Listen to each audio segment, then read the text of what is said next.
São três. É. Não, não. O internacional era. How can I?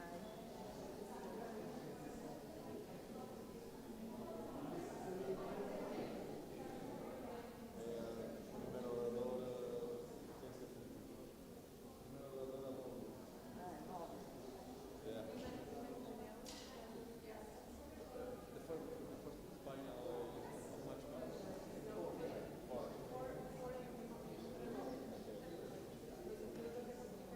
Três.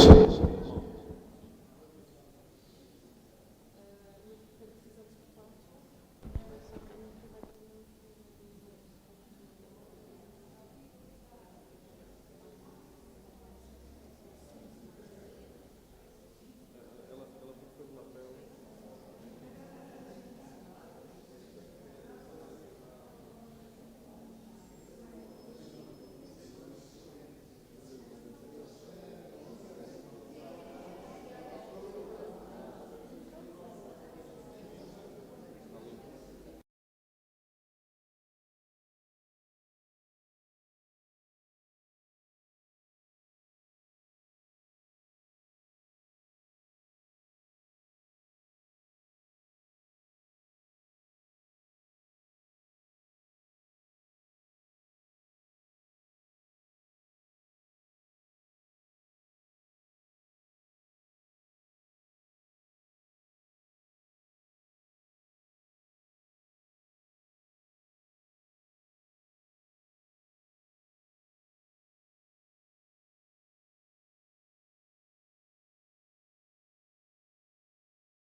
1, 2, 3.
Forward and back.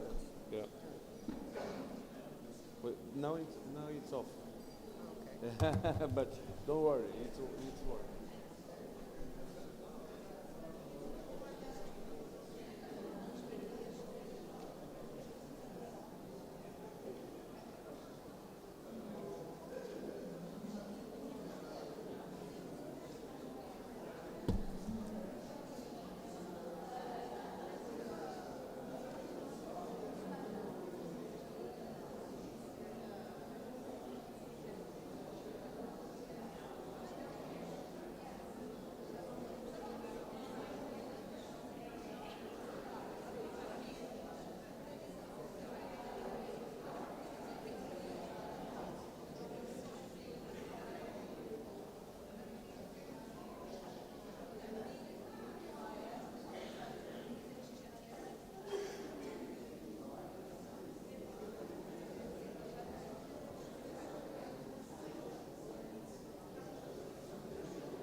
Ok.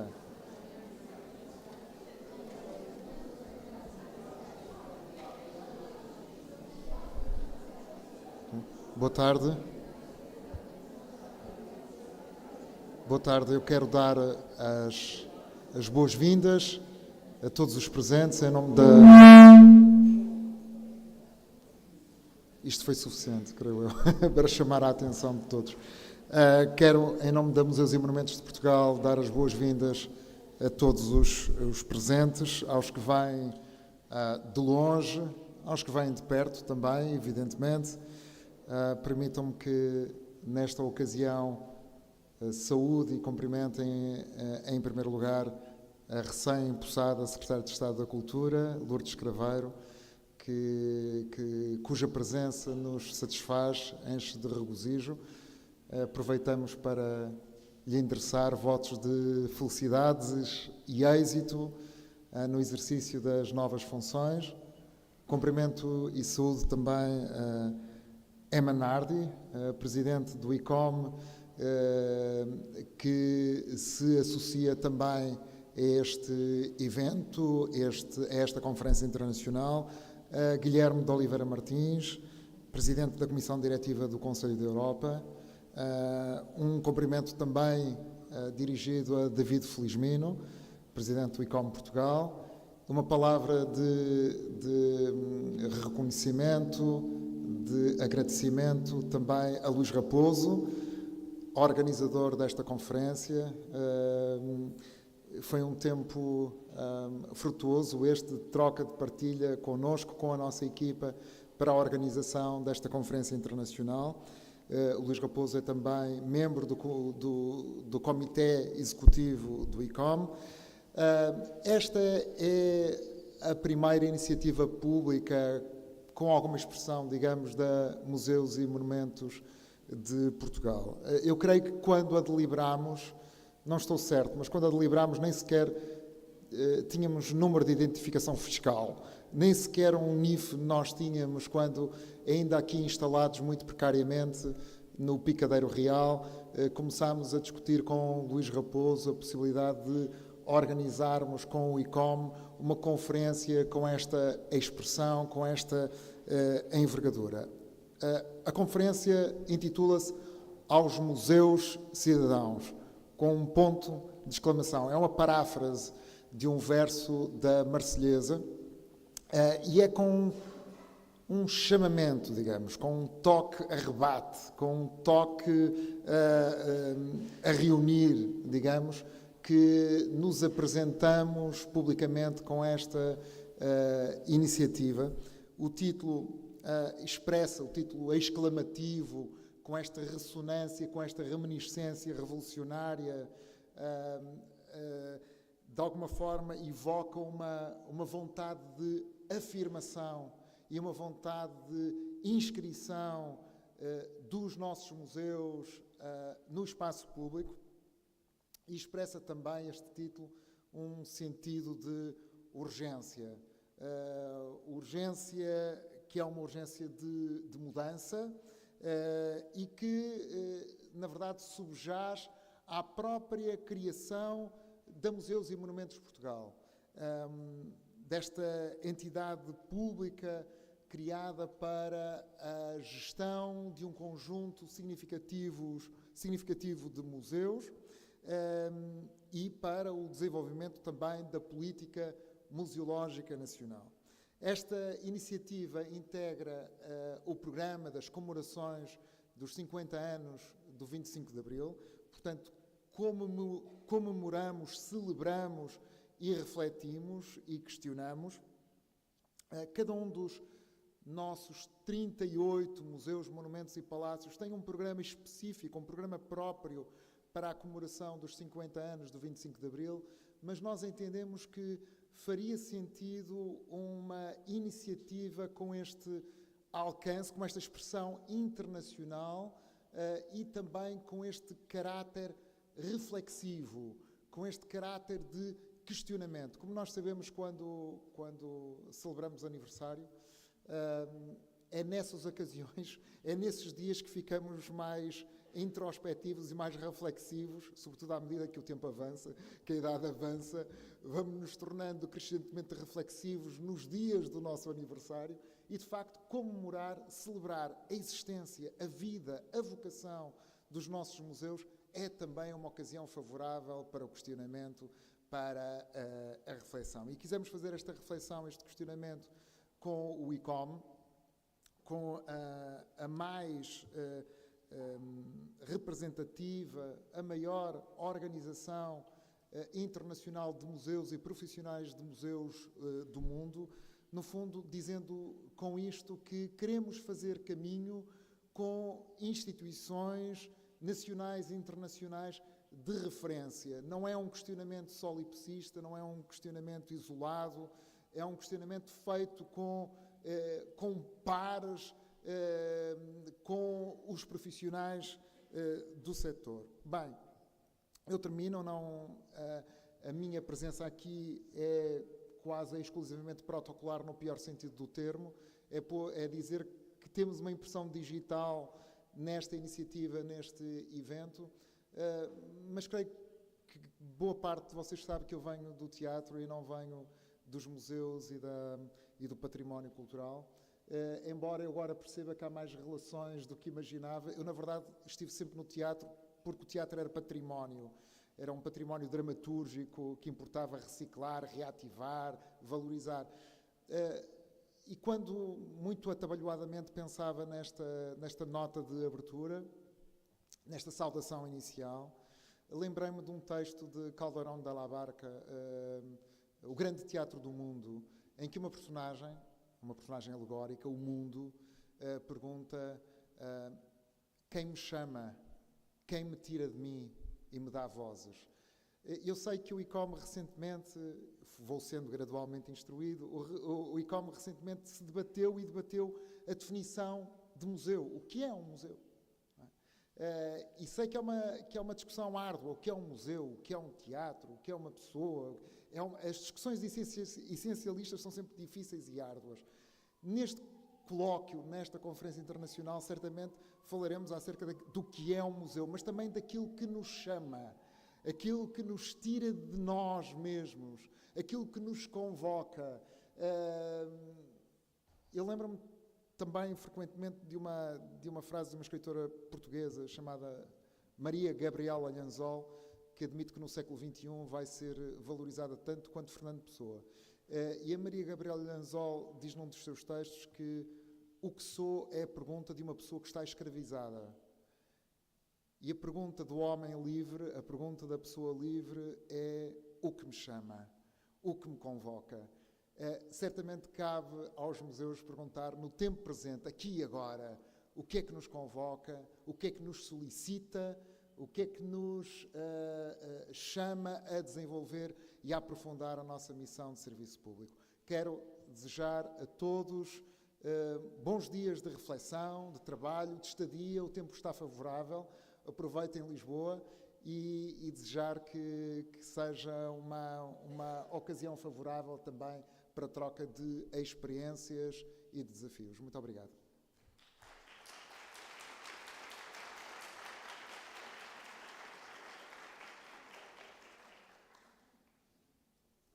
Boa tarde a todos. Obviamente que não me irei alongar, mas não posso deixar de repetir alguns cumprimentos e agradecimentos iniciais.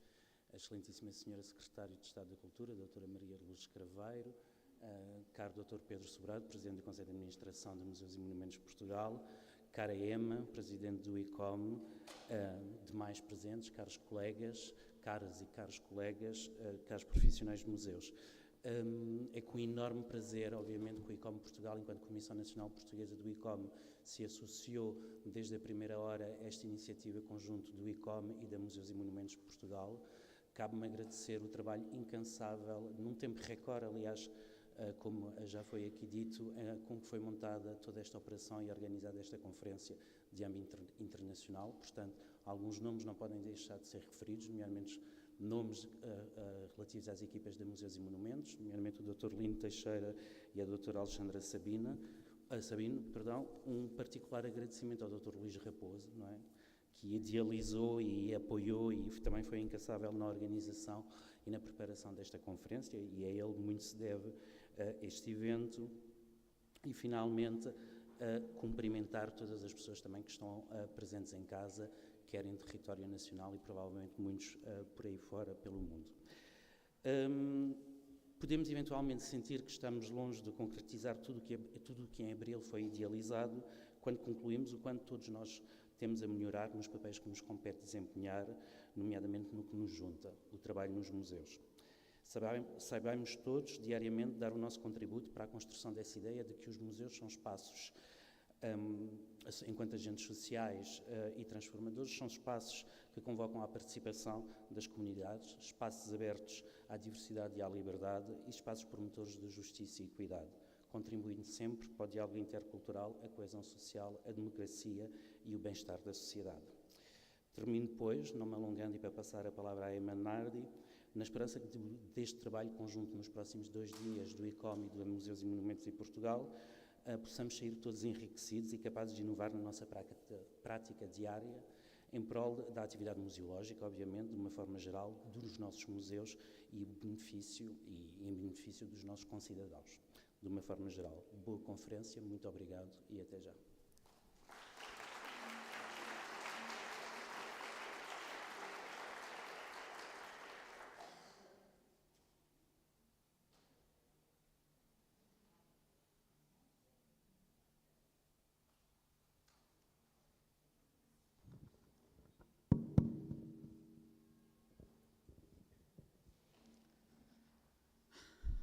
Dear colleagues, it's a big emotion for me to be here today in front of you, such as elected public, in which very important people for the museums are gathered generously.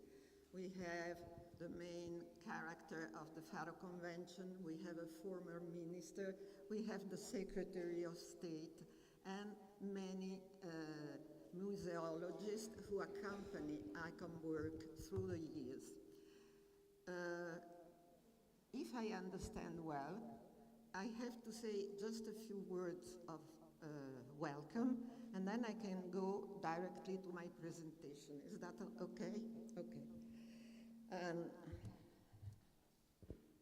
Yes.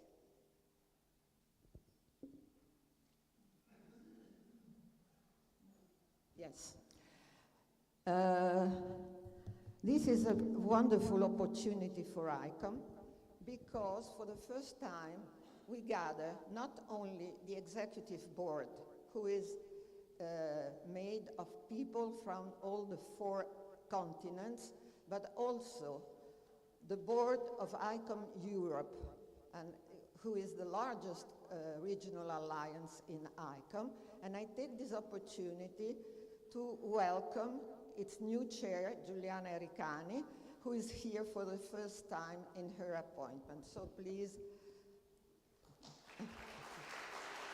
Thank you. So we are a global organization, and you can read it seeing where we come from. And I'm really grateful to Luisa Raposo, a member of our ICOM Executive Board, who made possible for us to gather all here in this beautiful and sunny city. Our international and global organization,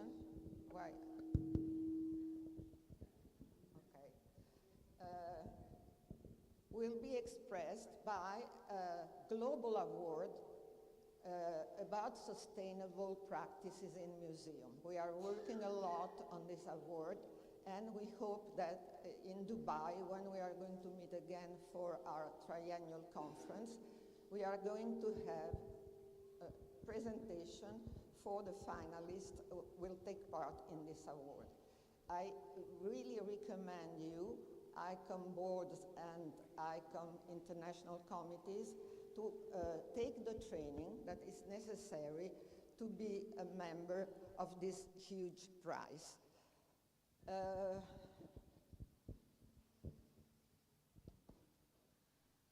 Another reason why we are so happy to be here is that we are celebrating the 50th anniversary of an incredible revolution. I remember I was young when it happened, and what struck everybody in the world was that instead of have bullets in the guns, there were carnations. And that's why today we all wear a red carnation, which is wonderful. It's really a message that should be distributed all around the world for its symbolic meaning.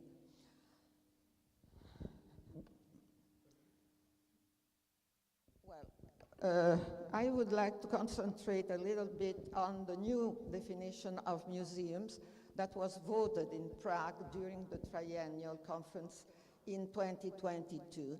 And I highlighted a few words.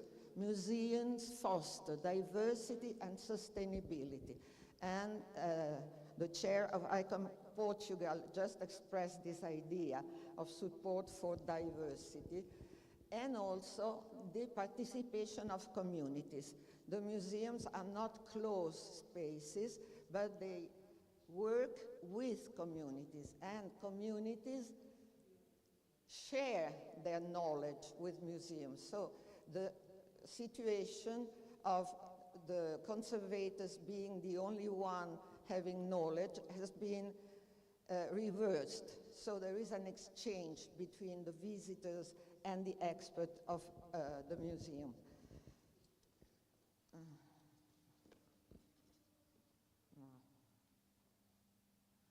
Yes, this is our code of ethics.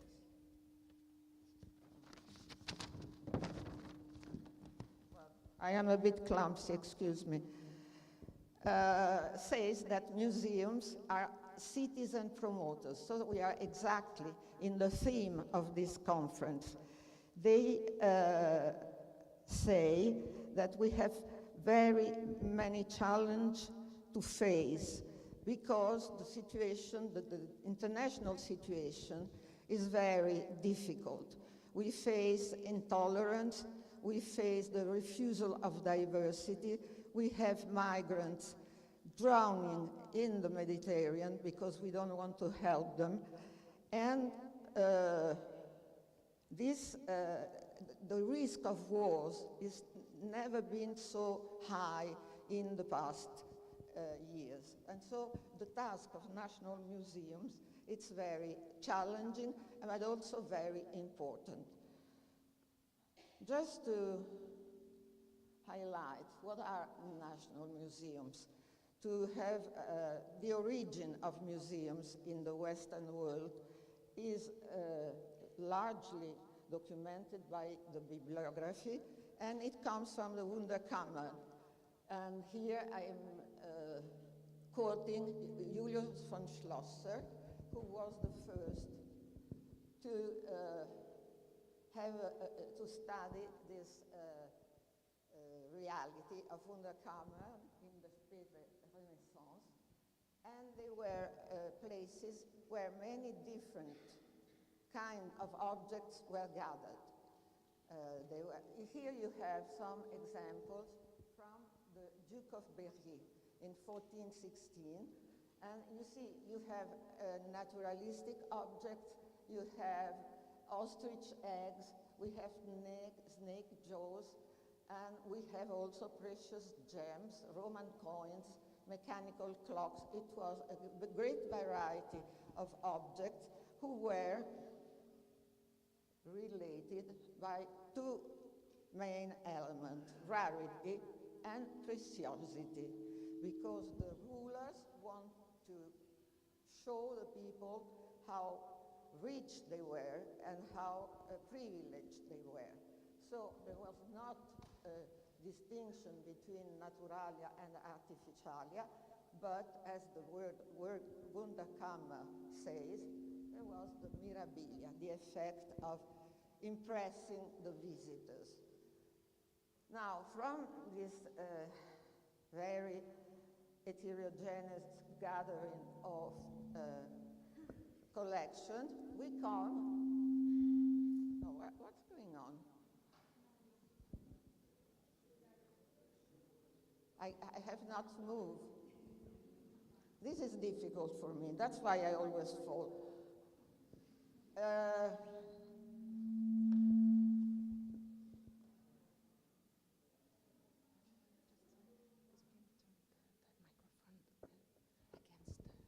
Okay, I will open this one. We are going to. It's fine here? No? Okay. So we are going to France in 1792 because it's an incredible year. And I want to quote you some dates because they are very important to me. As you see, the 10 August of 1792, the king, Louis XVI, was deposited. He was not king anymore. And little more than 1 month later, the two very powerful empires, the Prussian and the Austrian, decided to fight France. Because, of course, the Queen, Marie Antoinette, belonged to the Austrian monarchy, and they were frightened by what was happening. So they united their strengths and marched towards France. And something incredible happened, because the revolutionary army defeated the two very strong empires. So it was something unprecedented, and which was really striking, because the revolutionary forces didn't have very good arms. They were not equipped. They were like a band of poor people, but they stopped the two very powerful empires. Because if we want to have a national museum, we need to have a nation. So you see, this bataille de Valmy is a very important date, because the first embedded world reporter of history, Goethe, was there. He was there following the Duke of Weimar, a Prussian aristocrat. And he said that this battle marked the difference between la guerre des dentelles, where very elegant aristocrats went to war, to the national war. And the reason for the triumph of France was that they were fighting a national war. Now, if you follow the calendar, so we say the 20th of September, the same day as the battle, we had the institution of the convention nationale, to give France a new constitution, because before that they didn't have a democratic organization. The 27th of September, can you imagine, a week after the battle, the creation of the Muséum Central des Arts au Louvre was created. And in the same year, discussion about laws on education were carried out. I found this coincidence incredible, because it means that museum and education always go together. We have a nation, we have a cultural institution, and we have education. And this was all done in a terrible year when all the enemies were fighting against France. And why so? Because you see, they decided to have a Muséum National, but these were the visitors. We have many descriptions of the visitors, and the visitors agreed about the importance of museums, but they didn't have the tools to understand the museum. This is an example of the poor people going to the museum, or in Zola, in l'Assommoir, there are beautiful pages about, well, low class people wanted to go to museum, but they didn't understand anything. That's why museum and education have to go together. Now, sorry. Here, these are some concepts that were presented in a project that was approved the following year. But look here, tous les enfants, everybody, male and girls, which was really astonishing, had to be educated from the age of 5 to the age of 11 by the public schools. All the population have to get an instruction. Everybody had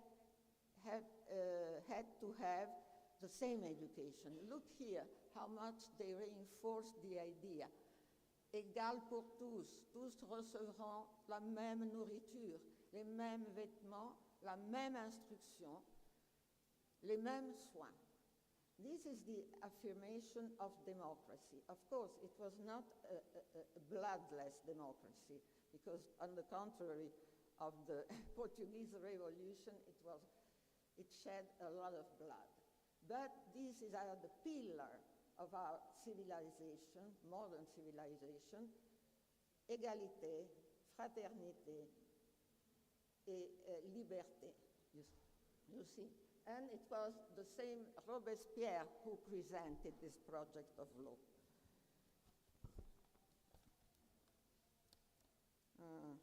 Okay. Now, as the title of my presentation was also challenges, I will present you a challenge. Look at this wonderful painting. This is a Van Eyck, who was painted in the first year of the 17th century, and it shows a beautiful aristocrat lady with a page, a black page. So what are we going to do in front of these pictures? How are we going to educate people to understand that this was a privilege and a violence against other individuals? So I think that we don't have to avoid the subject. We have to explain it, because each piece of art can tell different stories. Now, one story is the Genoese aristocracy, very rich, very powerful, who could employ slaves in their service. Another narrative is what was behind this nice page, who was perhaps one of the more fortunate, because, voila, we have to inform that this nice page was one of the thousands, millions of African people kidnapped and taken away from their country. It was a real genocide. And if we have 5 minutes, I would like to show you a document that is very impressive.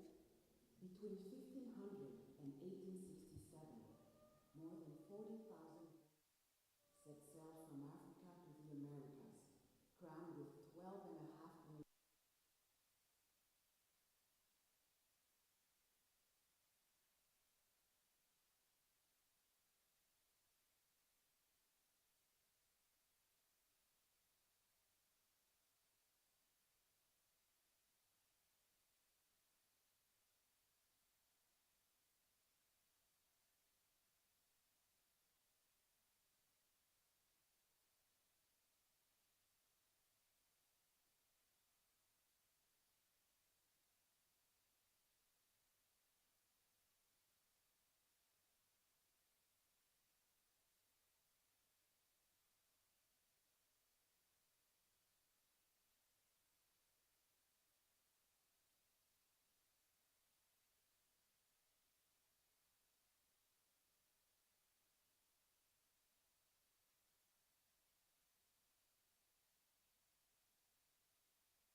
the men were released from the deck chains and forced below, still shackled in pairs.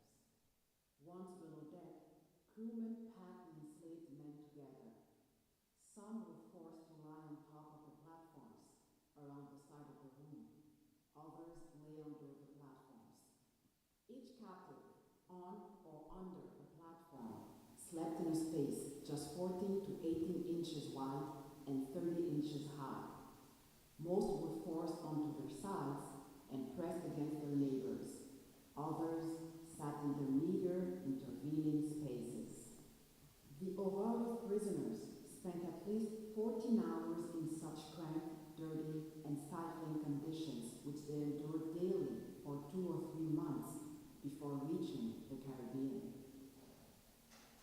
We have no contemporary depictions of the Aurora's 600 captives as the vessel left Malimba to cross the Atlantic Ocean. We do, however, have an image of a cramped lower slave deck painted on the voyage of a smaller slaver, the Marie Séraphique, from just a few years earlier.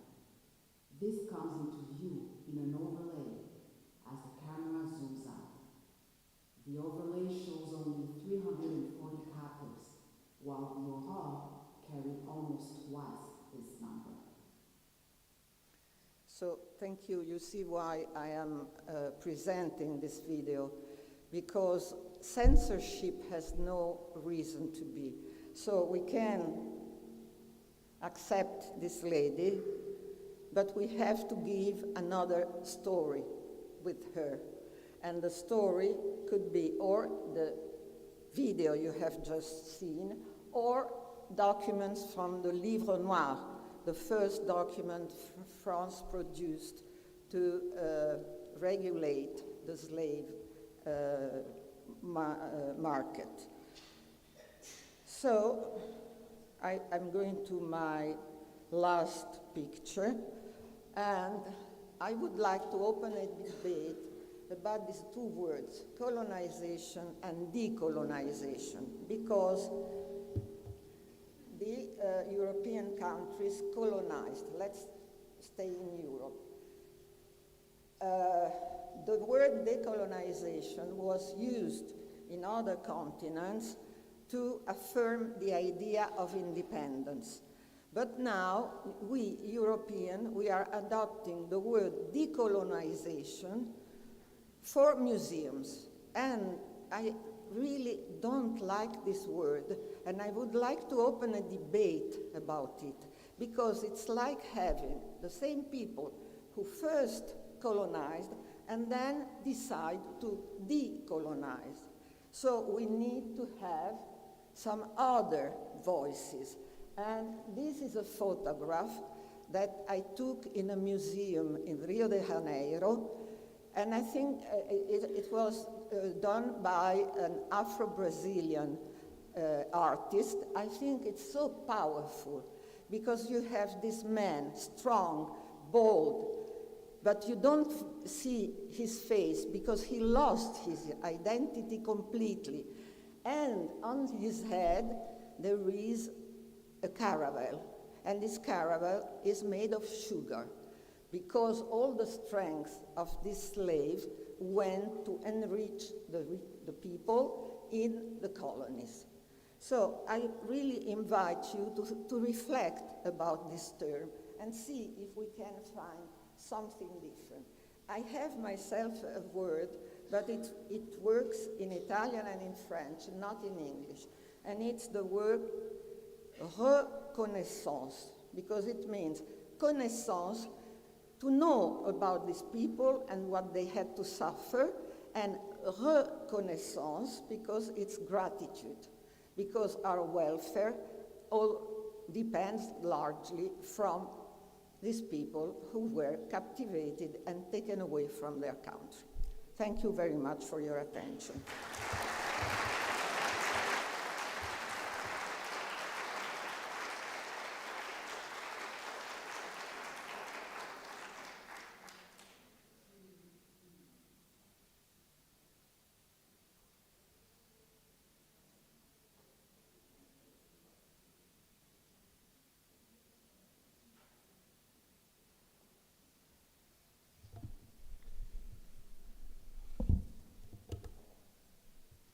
all, good afternoon everybody, and you are welcome to the...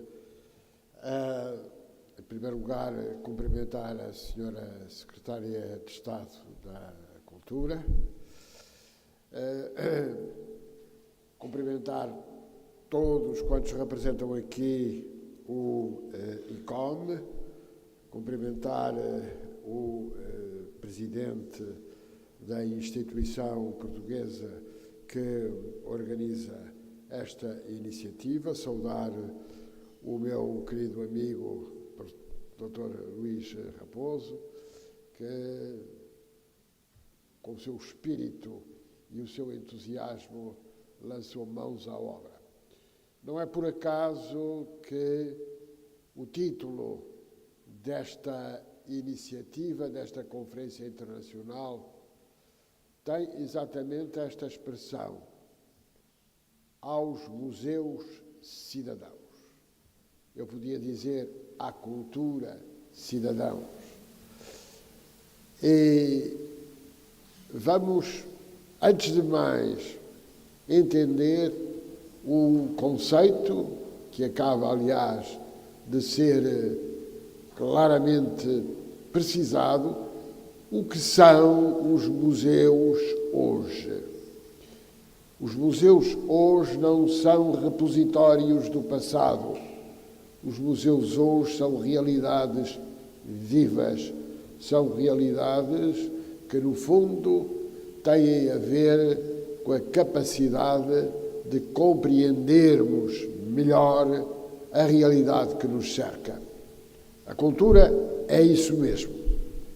E, por isso, quando coordenei no Conselho da Europa a elaboração da Convenção Quadro sobre o valor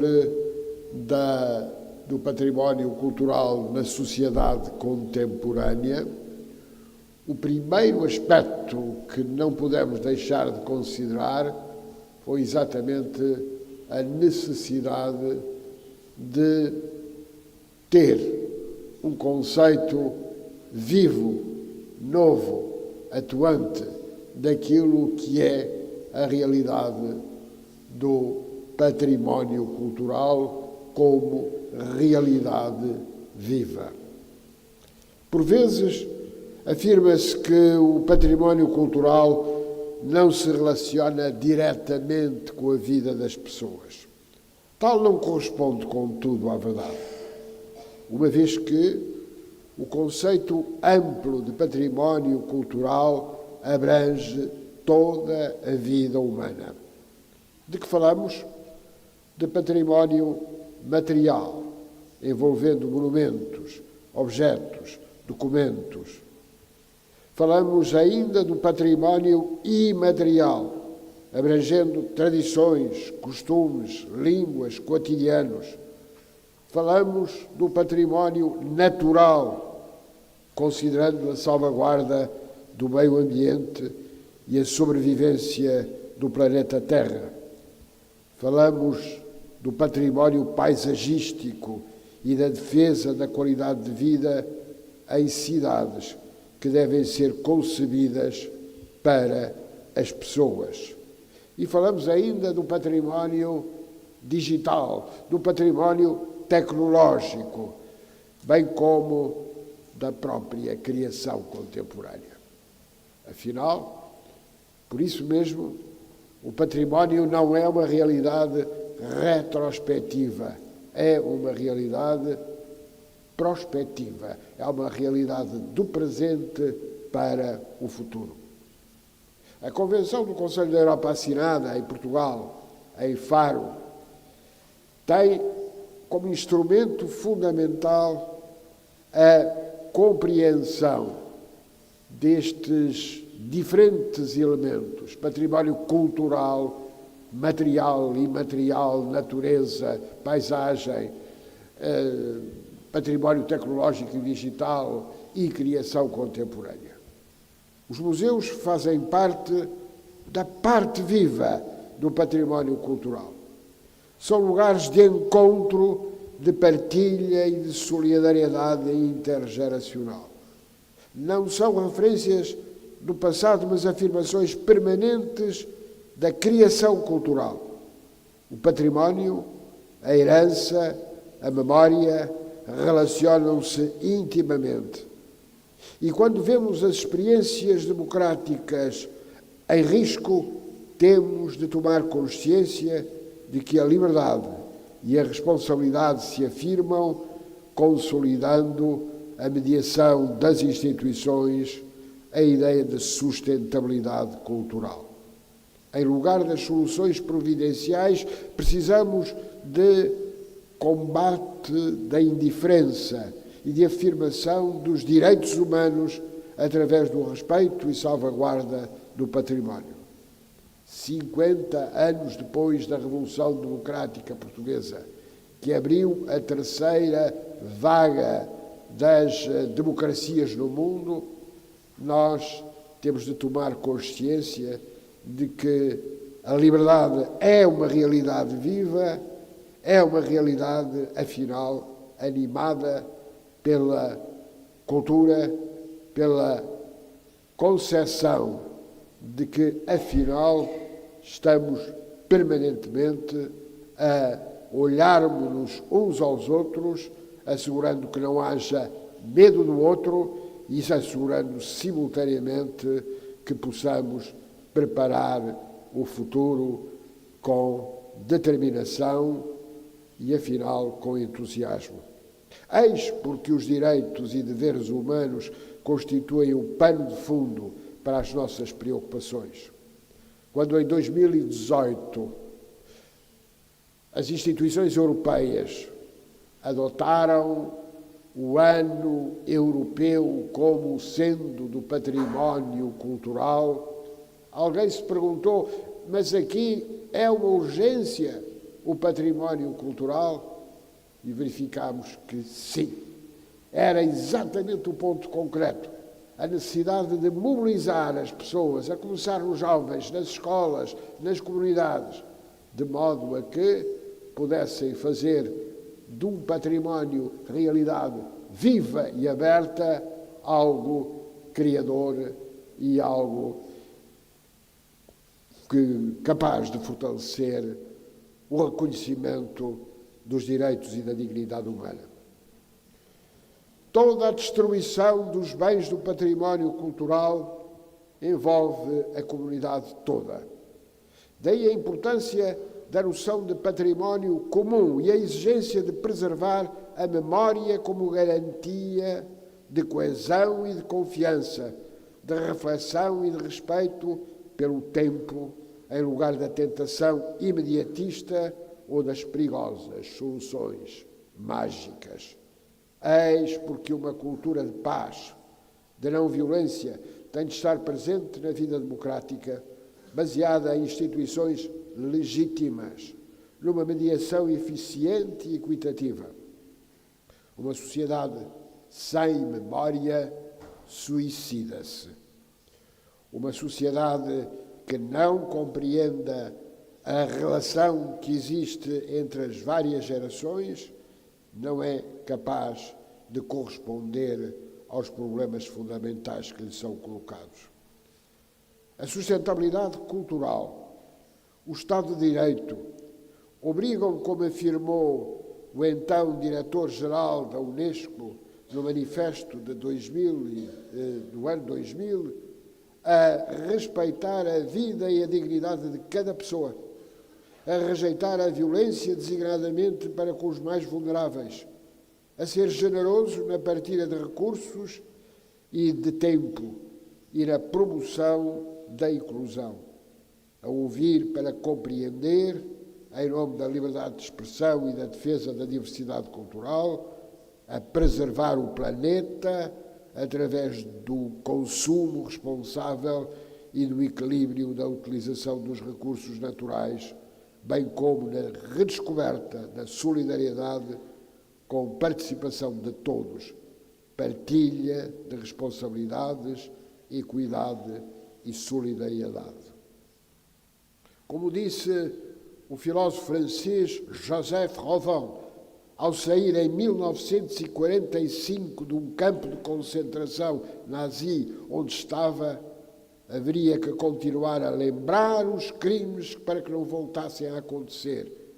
E haveria que esquecer os atos para que o ressentimento não abrisse uma escalada de violência. Italo Calvino, cujo centenário vimos de celebrar, deixou na sua última obra, aliás incompleta, um verdadeiro testamento moral que importa ser lembrado. Trata-se das suas 6 propostas para o novo milénio. Quando as lemos, apercebemos-nos de que constituem desígnios exigentes que devem tornar-se linhas de ação no sentido de construirmos uma sociedade mais humana em que a confiança e a memória sejam sinais de esperança. Desse modo, a leveza, a rapidez, a exatidão, a visibilidade, a multiplicidade e a consistência são modos de aprendermos a conhecer, a fazer, a viver com os outros e, afinal, aprender a ser. Quando o património cultural está em perigo, é a própria humanidade a estar em causa. E temos insistido em que não falamos de pedras mortas, mas de pessoas como pedras vivas, na expressão de Rabelais. Longe do entendimento tradicional de um património visto como referência do passado, falamos de uma realidade viva que abrange transversalmente todos os domínios dos direitos humanos. Quando a diretora-geral da Unesco, Audrey Azoulay, lançou o dramático alerta a propósito dos bombardeamentos indiscriminados a que temos assistido na Ucrânia, afirmou expressamente: devemos salvaguardar este património cultural como testemunho do passado, mas também como vetor de paz para o futuro, que a comunidade internacional tem o dever de proteger, de preservar para as gerações futuras. É também para proteger o futuro que as instituições educativas devem ser consideradas, tal como os museus, tal como todas as instituições culturais, verdadeiros santuários. De facto, o apelo envolve os monumentos históricos, mas também as escolas, as instituições de ciência e de cultura. Lembramo-nos do hediondo assassinato de Khaled al-Assad, estudioso e guardião da cidade de Palmira, que demonstra a ligação íntima que se estabelece naturalmente entre a defesa dos direitos das pessoas e a salvaguarda da memória cultural e histórica.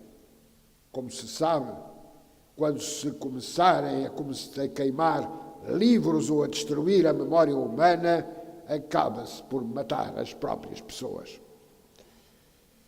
No fundo, a criação cultural, a sua preservação, a sua comunicação tem a ver com a essência do ser humano. O avanço na Unesco, no Conselho da Europa, no ICOM, relativamente aos conceitos de património cultural, de direitos culturais, tem contribuído, de facto, para ligar uma cultura de direitos fundamentais à vida e à dignidade humana no sentido mais essencial.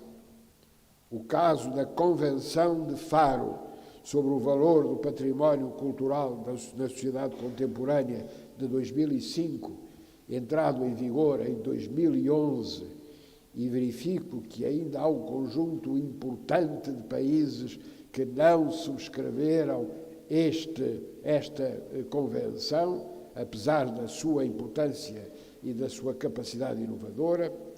É indispensável compreendermos que essa convenção nos diz que o património cultural envolve direitos, deveres mas tudo considerando a ligação entre gerações, o presente e o futuro, e modos de acrescentarmos valor ao que recebemos das gerações que nos antecederam.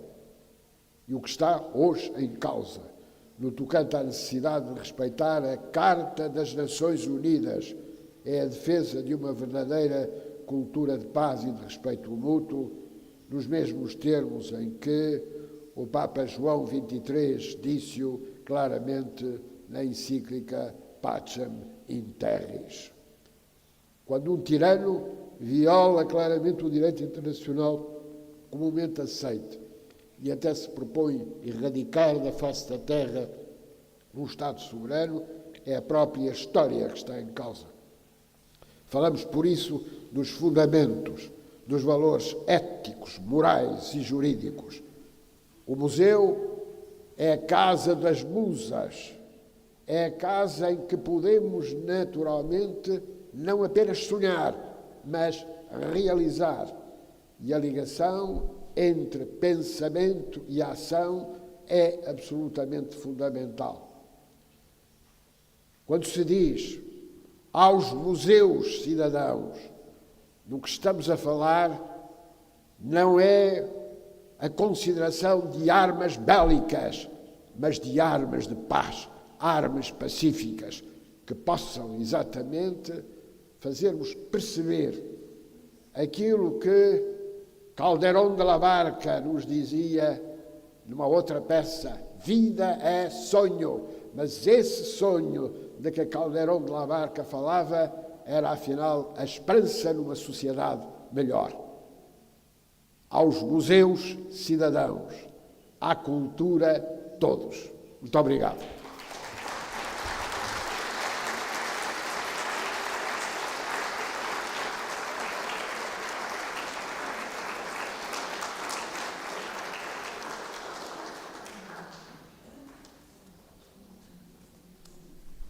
Boa tarde a todos. É um gosto ver-vos a todos aqui. Gostaria de saudar a todos, a começar pela Sra. Secretária de Estado, Dr. Lourdes Craveiro, Emma Nardi, do Comitê Executivo do ICOM, a Juliana Ericani, Presidente do ICOM Europa, David Felizmino, Presidente do ICOM Portugal, e, naturalmente, todos aqueles que hoje aqui estão para falar de um tema que acredito é muito caro. E para também saudar uma realidade que é bem espelhada pelo Luís Raposo, grande obreiro desta iniciativa, que nos lembra como estes 50 anos que agora assinalamos viveram uma coincidência que é bem espelhada por esta expressão aos museus cidadãos. Os 50 anos de idade que o 25 de abril de 74 completa são também anos de uma explosão museológica, foram anos em que houve uma apropriação social da ideia de museu para justamente espalhar em todo o território nacional, de forma singular, como também o Luís com os seus números nos traz, esta instituição que, a parte de todas as outras, como muito bem sabemos, as bibliotecas, os arquivos, os centros culturais, mas o museu está presente em praticamente todos os municípios do Portugal continental e insular e é sentido como seu por todos os habitantes, por todos aqueles que, mesmo que nem sempre se identificando com algumas das temáticas, mas querem ver representado no seu museu, na instituição museológica que está ao lado aquilo que é a imagem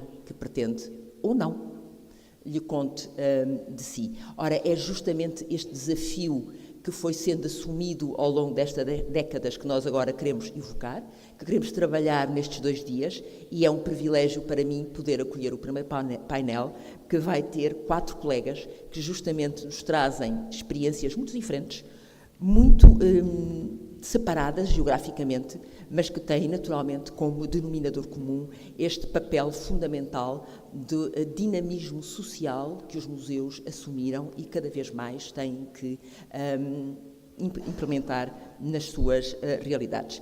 E por isso eu vou chamar para aqui a Débora Todd-Smith, que nos chega da Austrália. Débora, please.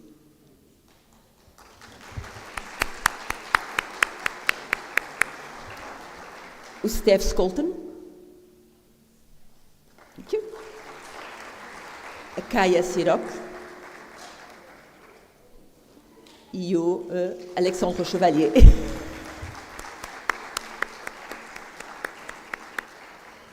Cada um deles irá naturalmente falar da experiência muito enriquecedora que tem vivido nos seus respectivos países e, por isso, sem mais delongas, vou pedir então à Débora que inicie.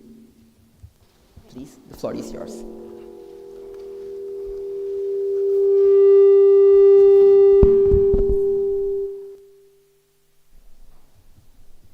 I hope this works. Hello everyone, and thank you so much for welcoming us to this wonderful city and wonderful country. It's such a privilege. The place I come from, Australia, is a vast land with a low population, located in a vast and relatively peaceful Indian Ocean, an area of extraordinary beauty and cultural diversity.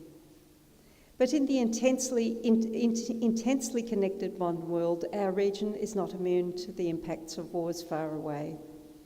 We're not immune to anxieties about the other, including people legally seeking refuge on our shores. Nor can we avoid challenges to fundamental concepts such as scientific evidence. We also see a weakening of the democratic processes in storms of digital misinformation. And we are certainly not immune to the impacts of climate change. In fact, its effects are being felt dramatically and sometimes tragically. In spite of all this, I remain optimistic because we collectively have the cultural structures that maintain and sustain us and empower us to become better citizens and to create better futures. Of these, I believe museums have the most immediate and active role to play. In Australia, we have a great many museums, although across the Pacific we still have far too few. This morning I want to explore, or this afternoon actually, I want to explore what it means to be a better citizen, the social contracts that underpin the work of museums, and a few ideas for engagement that seem to offer particular promise while also sounding notes of caution. First, the fundamental question: what does it mean to be a good citizen, let alone to become a better one?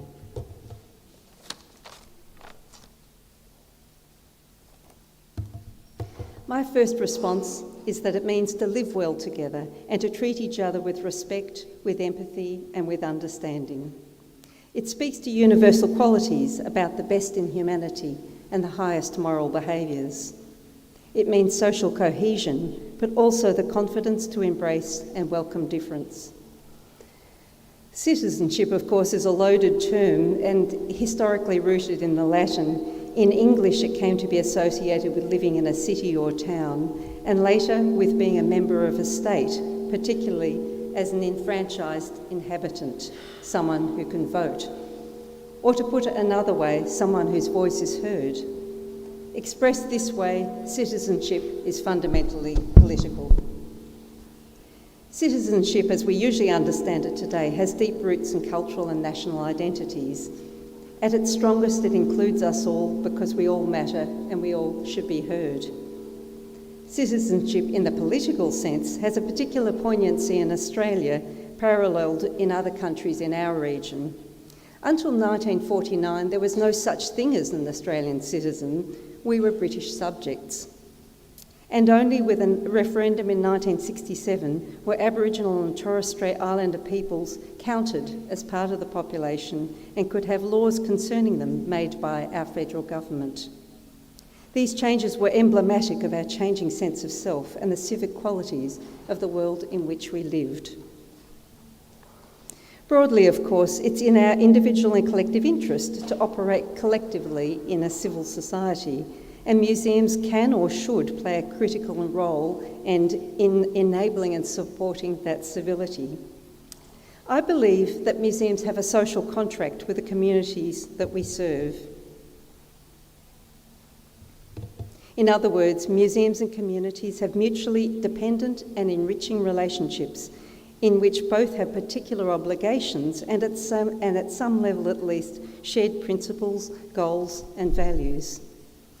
The new definition of museums describes these obligations, as Emma mentioned, and to paraphrase, museums function in the service of society, foster diversity and sustainability, operate and communicate ethically, professionally, and with the participation of communities.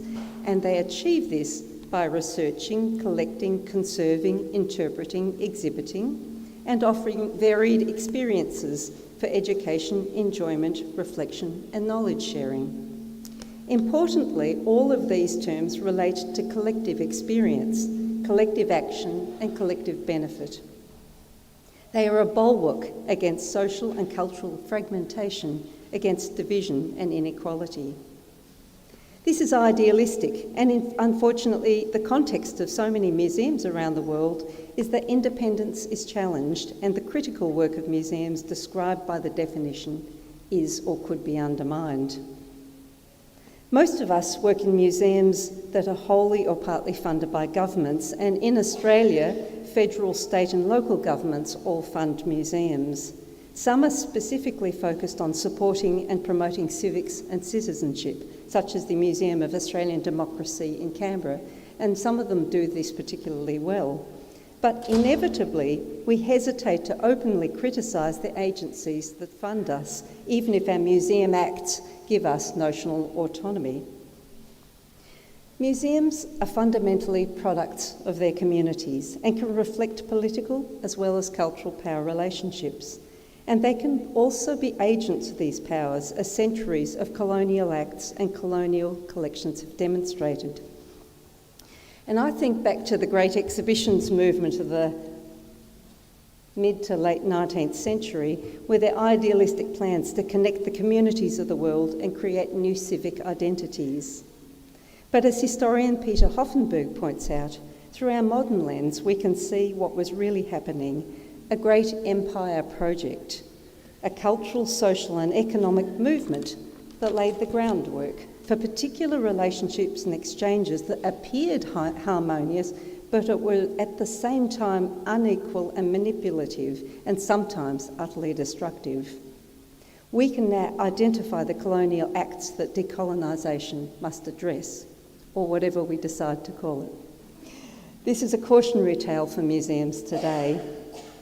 Indeed, museums are profoundly political and are never totally neutral, as our colleague Kaya Shirok reminded us during the ICOM conference in Naples last year. How can we respond? The first thing is to be conscious of undue influence or bias. Whose voices are we sharing or hearing? What is the power relationship that's being represented and being reinforced?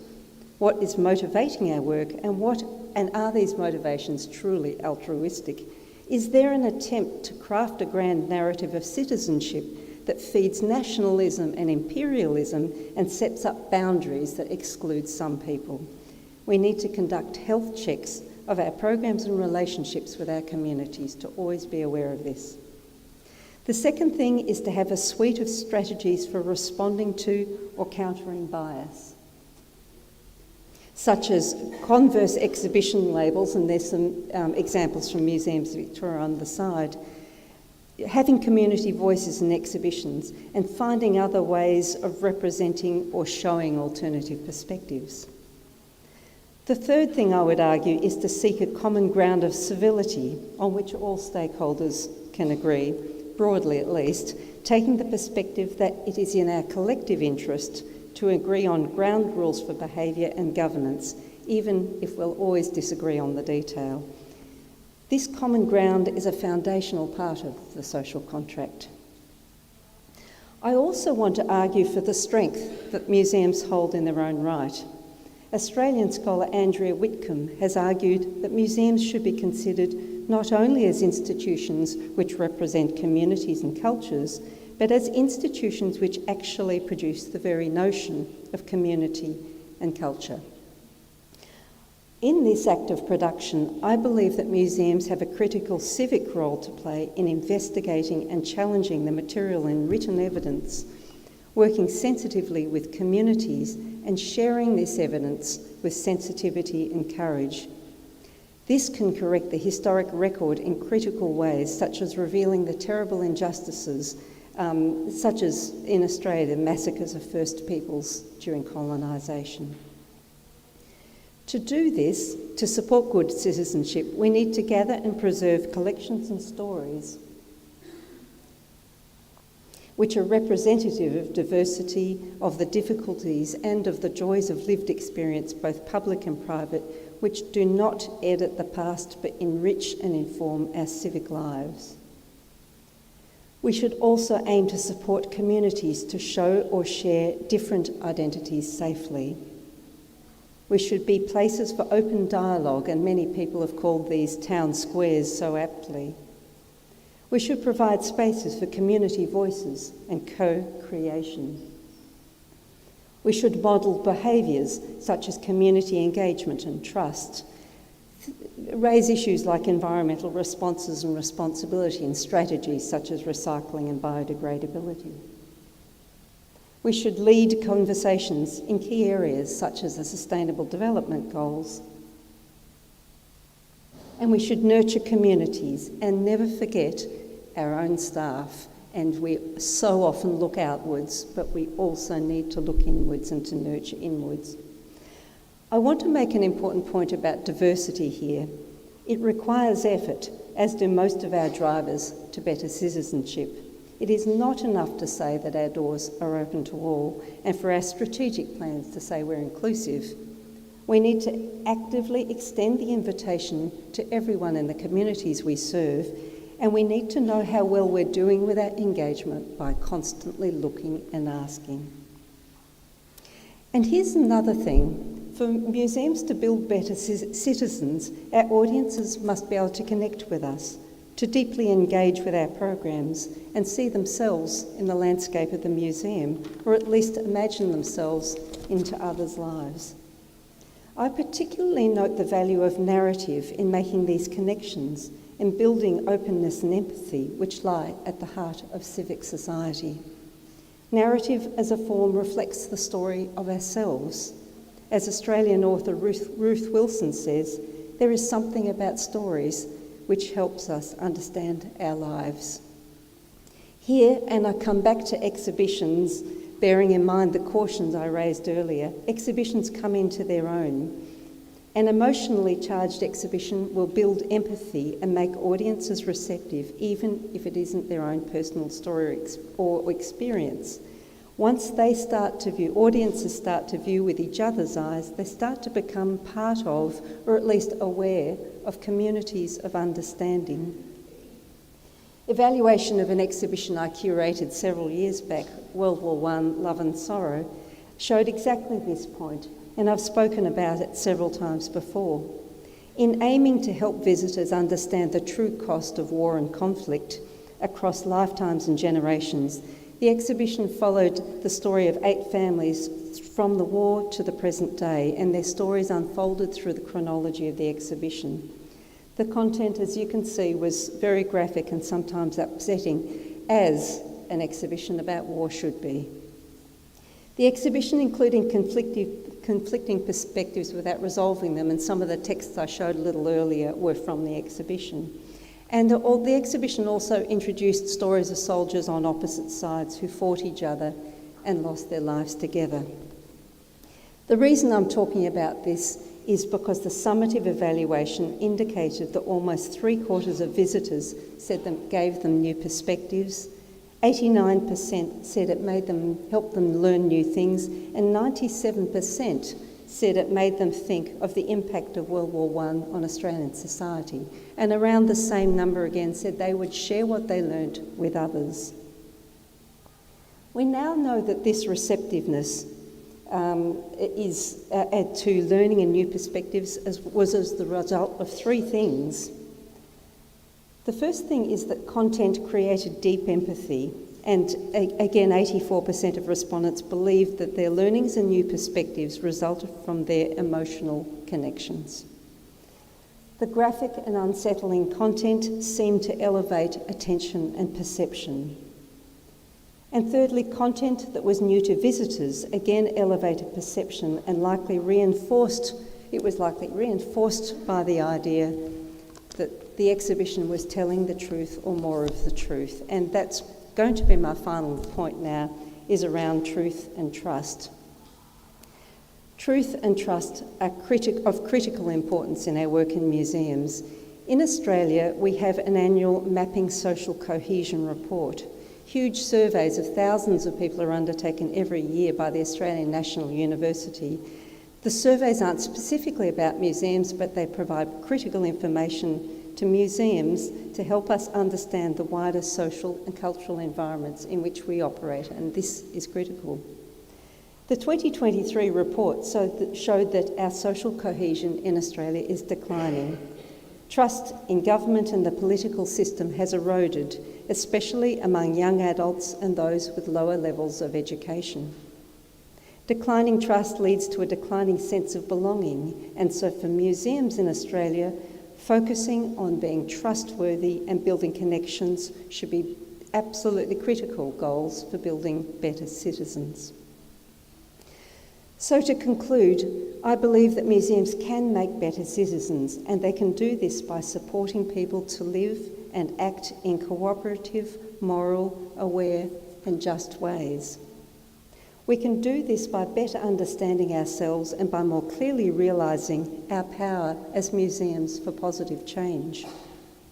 We can do this by understanding the limitations of the political and social frameworks in which we operate, by embracing and reflecting communities that we serve, by building collections and stories that matter to our communities and embracing difficult content, by making effective exhibitions using emotional connections and narratives, and by being fundamentally trustworthy, believable and authentic, while remaining aware of the dangers that lie in our path. Thank you.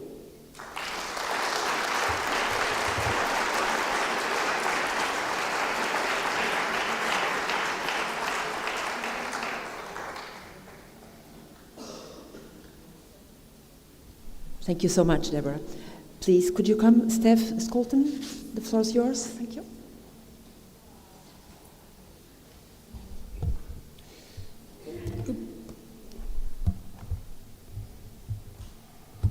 Oops. Let me see if I can make that work. So, dear organizers, dear colleagues, muito obrigado for inviting us to your beautiful country, to this beautiful city. It is an honor and a pleasure to be with you this week. Thank you, our colleague Luis Raposo, for putting this event together, and everybody else who has been involved. So my name is Stef Scholten. I'm actually from the Netherlands, but I work as a museum director in Glasgow in Scotland, in the oldest public museum of Scotland, which is the Hunterian at the University of Glasgow, that has been in existence for almost 225 years now. So in recent years, as you've all been aware, as you all are aware, it has become more and more difficult for museums to navigate the political landscape.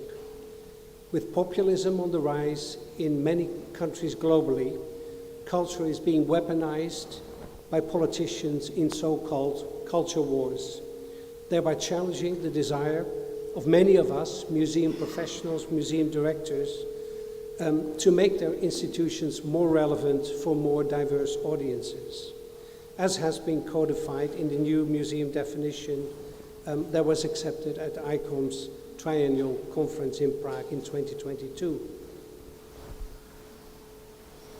And I was about to say, you see that on the slide. I have no idea what happened there. But I'm sure you know the new museum definition by heart, so I think I can safely continue. Wow.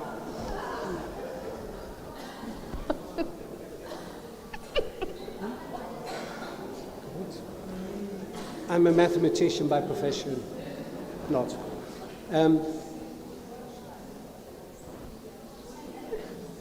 It raises, anyway, the new definition and the rise of populism at the same time, and the desire of our museum community globally to become more relevant to more different people, raises important questions about the autonomy that museums should have. And in this short paper, I will use some examples from Scotland and England, which both are part of the same United Kingdom, where both governments, the Scottish and the English, are choosing divergent approaches to the museums under their authority. And those approaches should be understood as part of a larger political narrative.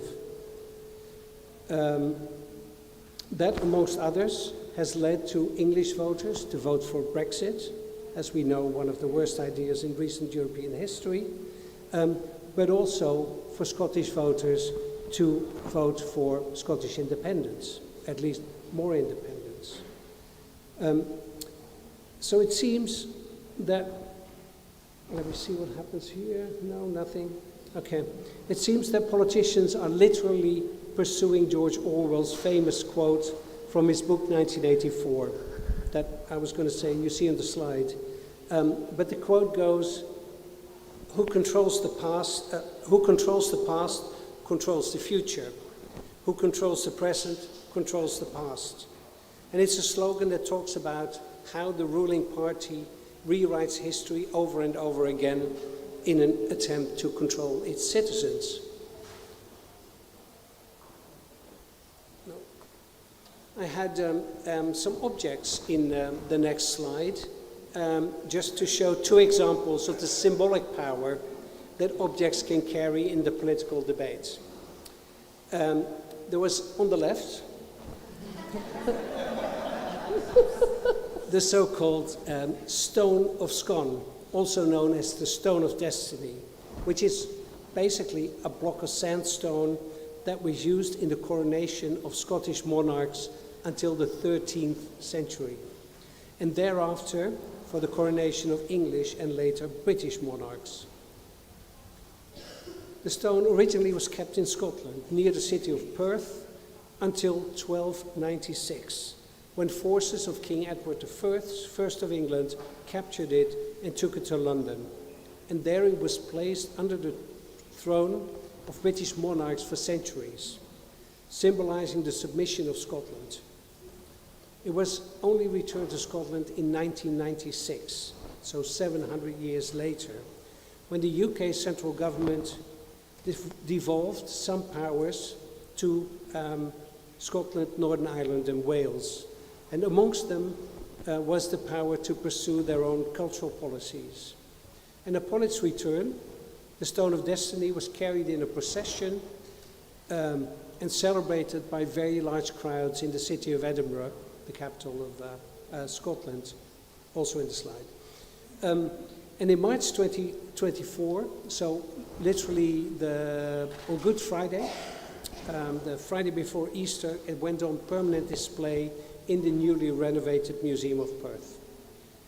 The Stone of Destiny is still transported to London on occasions, especially for coronations. So when King Charles was coronated in September 2022, the Stone of Destiny was returned to London for that coronation ceremony. So the other objects in the slide are the famous or infamous Parthenon or Elgin marbles.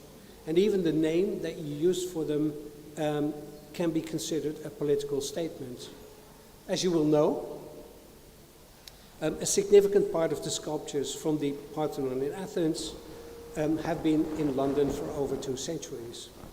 And they've been the subject of repatriation debates for a very long time, with the UK government refusing to return them to Athens, to the new home that has been created for them in Athens, the Acropolis Museum.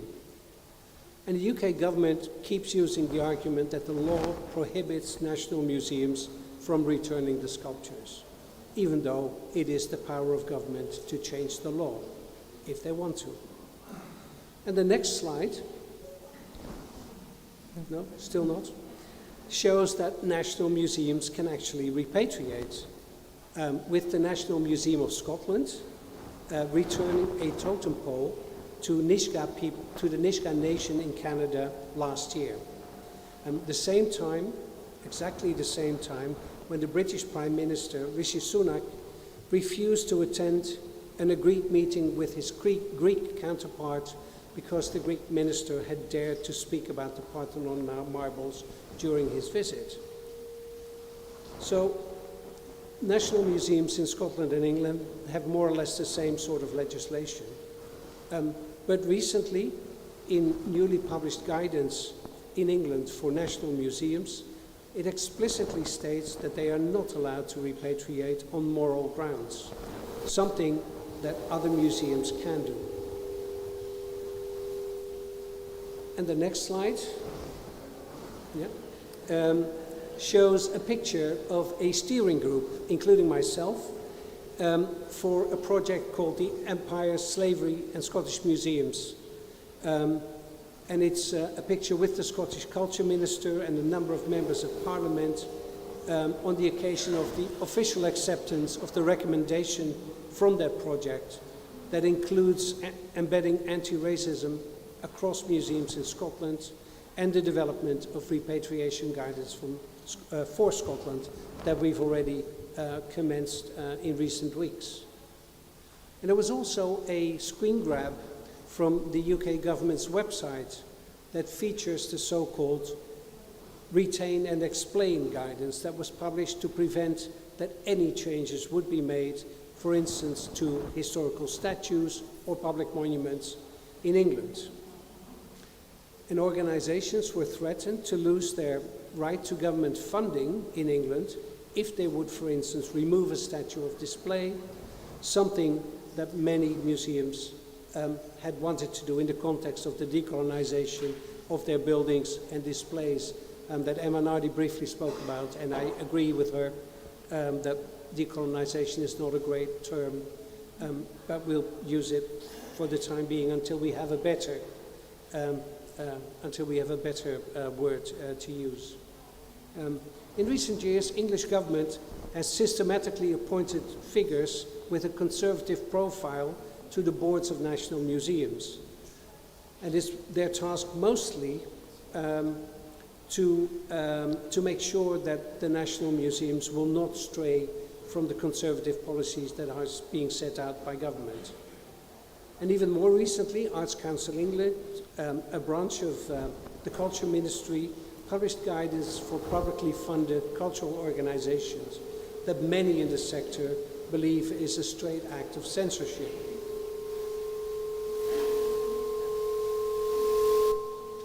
Superman. And that guidance read that overtly political or activist statements by cultural organizations might create reputational risk and endanger funding arrangements, which is a very British way to say that if you say anything political, your funding will be cut. And after a massive public uproar, Arts Council England has been sent back to the drawing board, but it's yet another example of the active involvement in the editorial independence of organizations such as museums. And the examples that I've discussed are all from the UK, but it will be evident to you that across Europe and beyond, culture is being weaponized and political interference is becoming more and more normal. And there are, of course, many parts of the world where societies are so strictly controlled by their regimes that freedom of expression is at best limited. In 2020, ICOM felt it necessary to publish a statement on the independence of museums. And the relevance of that statement cannot be overstated at this point in time. And therefore, I want to quote it in full. And the heading reads, "The function of museums is to preserve, interpret, and promote the natural and cultural inheritance of humanity. And as expressed by the first principle of the ICOM Code of Ethics for Museums, governing bodies and those concerned with the strategic direction and oversight of museums have a primary responsibility to protect and promote this heritage as well as the human, physical, and financial resources made available for that purpose. On this basis, the ICON Code of Ethics promotes social responsibility, independence, and scientific freedom, tolerance, and mutual respect without compromising professional museum standards. As expressed in the 2015 UNESCO recommendation concerning the protection and promotion of museums and collections, their diversity, and their role in society, museums are spaces for cultural transmission, intercultural dialogue, learning, discussion, and training.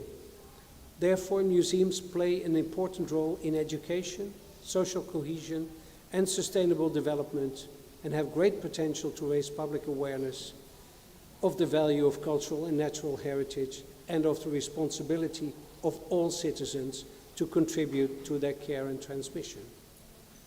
Regardless of their funding source or governance model, museums should maintain control of the content and integrity of their programs, exhibitions, and activities. Income-generating activities should not compromise the standards of the institution or its public. The high level of professional and institutional integrity and autonomy of museums should not be jeopardized by financial or political interests. End of quote. So we live in interesting times, as they say. In many countries, there's considerable amounts of public pressure on museums to make explicit statements about issues from fossil fuels, climate change, Black Lives Matter, gender reassignment, decolonization, repatriation, to global conflicts such as the one in Gaza going on right now. And at the same time, there are more and more conservative and/or populist governments and parties that want to promote their political agendas by denouncing museums and sometimes their directors as they do so. And we've all seen examples of that in recent years in a number of European countries. And to conclude, a journalist in a leading Dutch newspaper wrote in November 2023, after the landslide victory of populist parties in the national elections for parliament in the Netherlands, is that the Netherlands voted for a return to the past, to a past that never existed. And he termed the populist strategy nostalgic nationalism, and that defines progress as a return to the past, a past before globalization, climate change, migration, and European borders, back to national pride and heroes, often from the colonial era. A past that doesn't tolerate critical and inclusive scrutiny. So museums, now more than ever, have a role to play for society, representing the past and present in all its complexities, good and bad. Museums need their independence now more than ever before. Thank you.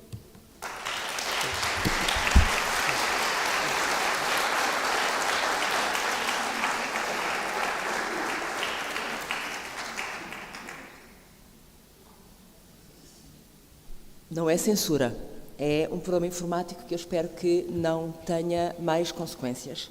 E por isso chamo a Kaya Sirok, please.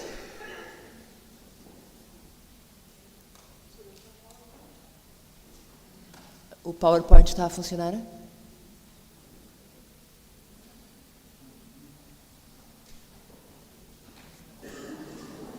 Seems, oh, no. Yeah. Leave it. It's like, it's okay. Okay. Yeah. Thank you. Is it in Mac? Of course. Yes. Yeah, It seems that's the problem. Okay. Informática na sala. It's okay, but they need to, I need to have it. It needs to be like this, it's okay.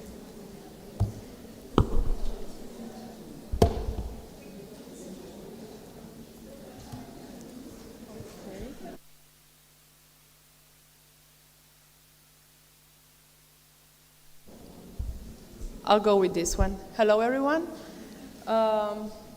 This is a typical Slovene language, so if you don't understand it, you have to come to Slovenia. You're really very welcome, and I will be your teacher. No, I need the other slide, thank you. Okay, I didn't change it, so I'm going here. Okay. And we, as expertise from the museum field, are really very capable to teach you this special language in 24 hours, because this is what we, people from museums, so museologists, do. We create new content, and we also create new stories sometimes, but we need a base, and this is today's base. So my name is Kaja Širok, I'm coming from Slovenia. I'm a historian, I'm a museologist, and I was also labeled as a politician, but that's another story. And if we will have time one day, I will tell you also that one. Outside the established framework of knowledge and curriculum learning, there is a world of experience, of untold stories, of repressed memories and diverse emotions that reveal the extraordinary narrative potential of our social environment. I am really fascinated by the idea that we could get to know the world through testimonies of people who create the space around us, and at the same time, through family narratives, through all these hidden stories about the young uncle that no one really knew, it's nothing about the stories of courages and traumas, we could start to understand the complexity of everyday life. The stories of individual, his experience, creativity, the knowledge, the view of society and values, they create an invaluable interlocutor in the search for answers about ourselves and the anchors of collective memory. And as it was already said, I really believe that there is no such thing as objectivity when we discuss the museum narratives. As a professor, I always ask my students when we start the heritage module to pick 5 things which can represent them and build out a narrative about them. So this is something more than 5 things that represent myself. If you would like to know who am I as a museologist, as a historian, I have to say that contrary to the assertion that museums are apolitical, the truth is that they are political entities and they are never capable of true neutrality. Every decision made, from the chosen themes to the curatorial of collections, reflects the subjective preference of the curators entrusted with the responsibilities. Even 2 curators from the same museum can manage to do from the same collection a completely different exhibition. And this will be inevitably also differ with the small labels and things that they are going to explain within the exhibition. In essence, museums serve as arenas where the political nature of historical representations is brought to the forefront. And I do strongly believe, me here, that our experience, our values, our way of thinking, the books we read, and here you have 2 books that I really prefer, and I read them so many times. People we meet, how we interact, especially in our international environment, have a strong impact on what we do and how we present it. For me, my professional Bible is, ta-da, the Code of Ethics. And my books to consult are the Participatory Museum and Museums as Agents of Change.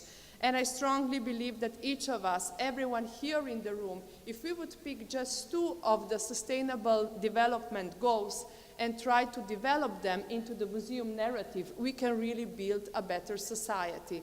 And if I have to pick up 2 of them, are going to be that I'm always going to fight and preserve the strong individual institutions that are public institutions, and I really think strongly that we need to preserve every day. When political changes occur, when we have oppression over the public narrative, that we really have to stay strong and keep strong the strong public institutions. And of course the other one is quality education, and free quality education is the future for new generations. So I do believe that museums are actors of change. Museums are exploring, oh, look at the letters, they're come back. Museums are exploring the new themes and preserving traditions, knowledge of the community through the digitalization of materials. They are raising awareness of the issue of sustainable development in the light of social and environmental responsibility. Of course, we also educate about the diversity and richness of cultural heritage. We promote a better living environmental and dialogue between different cultures. And I would say that just as the global implementation of the new museum definition is our collective effort, the successful integration of the Sustainable Development Goals is our collective responsibility. Of course, museums are actors of change, and they are also actors of local empowerment. They have the power to create social transformation and help our communities to understand diversity, and what is really important, they can give a voice to the overlooked. And this was already said in the last presentations, but in a different manner. So what do I stay for? And I'm always discussing it, because we really need to discuss it in our own communities, in our own environments, with the people that we are working with. What do you stand for? I stand for ethics, I stand for responsibility, and I really stand for empathy. And I stand for the overlooked, to raise awareness, and first to the care of community. So I believe that museums should discuss in each segment the work of the Sustainable Development Goals, and they need to contribute to the care of our planet and our well-being. And I do need that we really need to raise awareness about the topics and groups that were overlooked and were not presented in museum narratives. In the last decades, the role of the museums have often been questioned, and asking about what we are doing and how we are presenting it. But one of my first priorities was always to discuss the museums as places where different pasts and where difficult pasts are discussed, and where collective memories, all the memories, are preserved. So in this way, museums are places of acceptance of communities, of its fears, of its struggles, and they can also empower it. So what has changed are, and I would quote here Arnaud de Simin, it's the real aims and means of museums today, showing new missions and opening its place to contestation, giving voice to the controversial interpretations, becoming in this way a safe place that provides a secure base for the visitor to confront risky and dissonant topics. And here I'm closing the quote. The best way to do that, the most bold way to do that, is to start a European project. Because sometimes the government is not going to give money to projects where you are going to discuss topics that can be in so many ways difficult to discuss. I will present here two projects here. This one is one that I was really proud about, I still am. This is the EON. It's a project called Identity on the Line. It's a project which was collecting different voices about migrant choices and migrant experience in different parts of Europe. The main partner was the Vesthagen Museum from Norway, and maybe some of you probably know Katrin Paps, our colleague, was the main coordinator. Slovenia, the National Museum for Contemporary History, where I was working till some years ago, was one of the partners, and we decided to present in this project the stories about the Balkan. Why about the Balkan?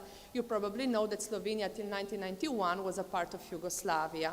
So this exhibition and all the project relates to the story of people who started in the economical boom of the 60s and the 70s in the period of the Yugoslavia. They were moving within the same country as economical migrants. So they were not migrants in a way of moving to another country. They were economical migrants, young people from the same country. And in 91, they find themselves in a completely new country. And you know what happens always in a new country. It's about the new national building, and that national building left them out as foreigners, as someone who has nothing to do there and should return back home. And this was especially difficult as a narrative for people who were born in mixed marriages, as I was. So when people are telling you that you have to go back, but you don't know where to go back because you were born in this country, and you are part of a community which was able to speak more languages. So in that period, and even after, was very difficult for these people to cope with their identity. So as in many other countries, they started to erase it or to push it out from their everyday identification. This project invited people in a safe space where they were able to tell their stories, their fears, their way of understanding the world around them. And it illuminated the multiplicity of possible identities that can interact and shape the reality of everyday individual. In so doing, this process of belonging, of self-discovery, remembrance, exclusion, stigmatization, and other continuous shifting among them are humanized. And at the end of this project, it was not just an exhibition, it was a way of healing and accepting different identities in the countries 30 years after the independence of the country. Another exhibition which is going on right now in the Modern Gallery in Slovenia, it's called For Your Pleasure, Feminist Positions in Visual Art. But one of the things that the artists themselves are doing within the exhibition are workshops. And in these workshops, they are trying to communicate and to work together with different strata of especially the vulnerable community. So in this way, they are also discussing in this intersection about the gender, about categories and circumstances as is class, labor, race, nationality, sexual identification, and age. And it was for the first time that one invitation to the one opening of the one exhibition was like that our women are invited and all who identify as women. And this, even if we cannot discuss it right now, was a huge step to start also referring to people in different manners and not to try to categorize everyone in the categories that were all over all the time. So I will skip the community projects where we believe that building a better future stands for building a better generations, and how we need to work all the time in our communities with the youngers in order to accept the museum as a safe space and place where they can do different things and where can they also enjoy and learn. And here I come to the best part of this project. So I already told you who I am, and what I'm dealing with, my research is always about the difficult heritage.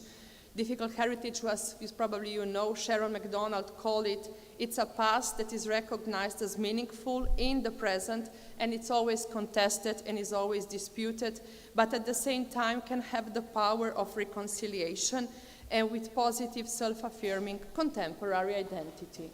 So I am from a border region. It's the city called Nova Gorica, so New Gorica, and the other part there is Gorizia, so I'm Slovene, but I am really from the territory which is multicultural, and on the other side, just 5 minutes with my bike, I am already in Italy. So I was raised according to an unwritten code of behavior at the border and its crossing. I regularly went to the other city on the other side of the border where there was a completely different language, but also the architecture was completely different. And always there was a very untold code how we have to behave and how you have to present yourself. My identity was always shaped by 3 or even more cultures: the Slovene culture, the Serbian culture, which is my mother culture, and the Italian culture, which is a part of the culture of my ancestors.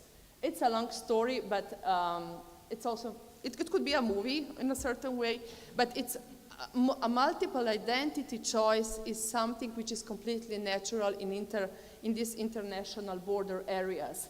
What it's really very nice to understand about the border areas is that they have so many untold stories, and that the narratives, okay, I will come back here, but the narratives that we have cannot be just black and white. For example, you will have a very nice and famous museum on the Italian side which will narrate the First World War, and on the Slovenian side you will have the museum which is mainly narrating the Second World War.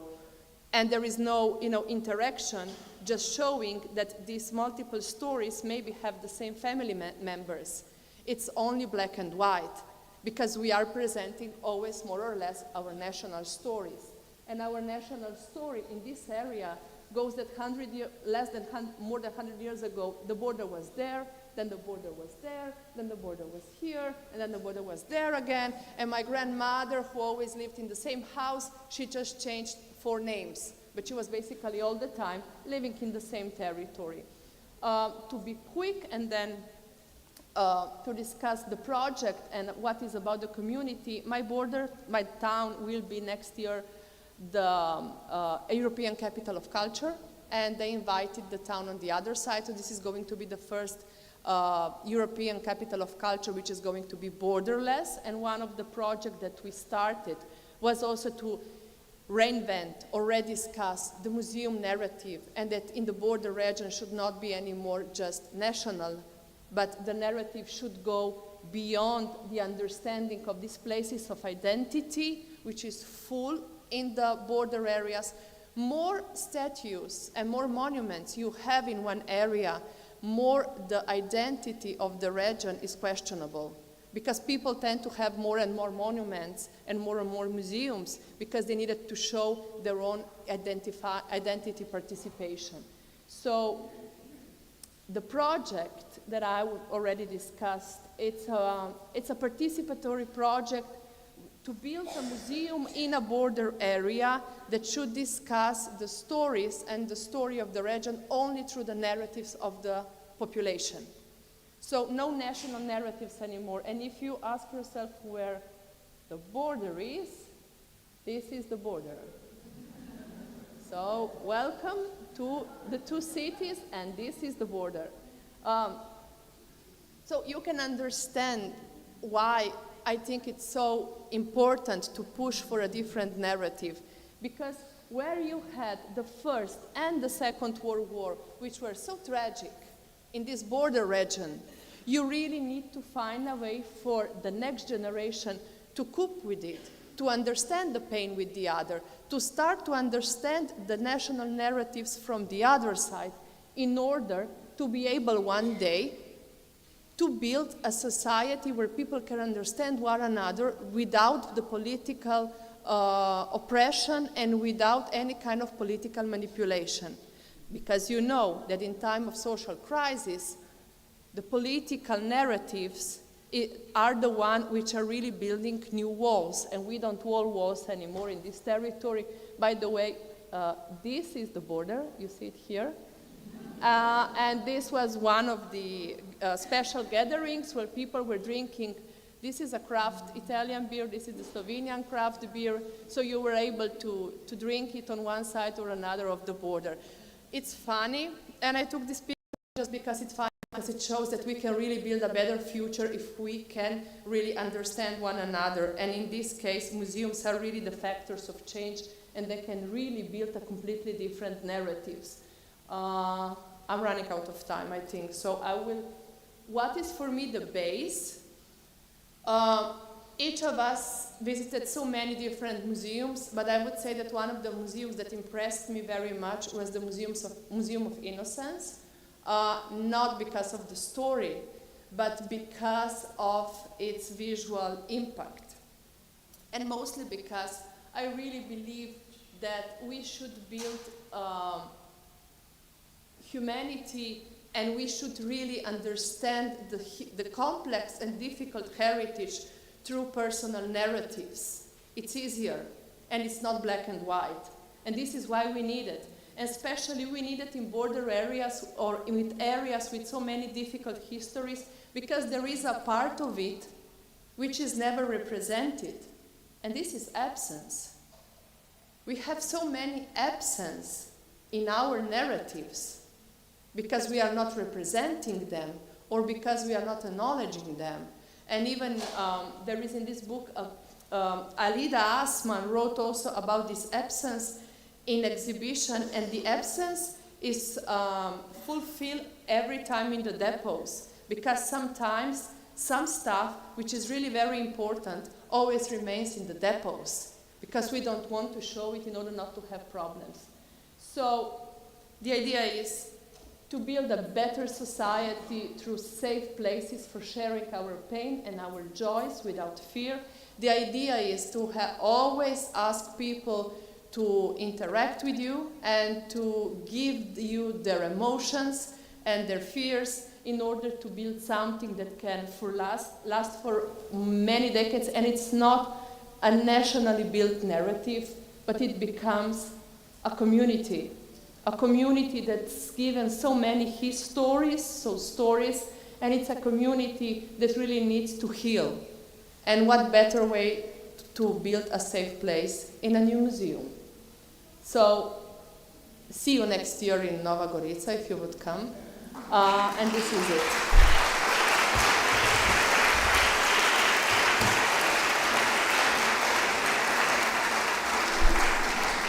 Thank you so much, Kaya. Alexandre Chevalier.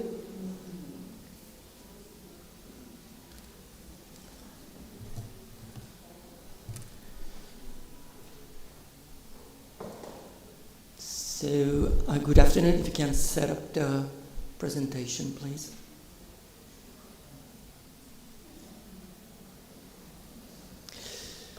So just a word before the presentation starts, hopefully.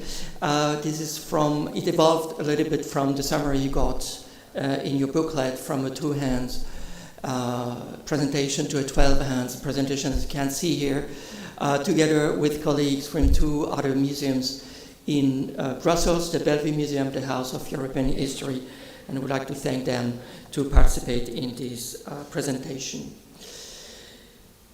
So basically, I want there to lecture you about what the word museum meaning and history is, because first our chair, Emanadi, just told us a little bit about that, but there is plenty of literature about it.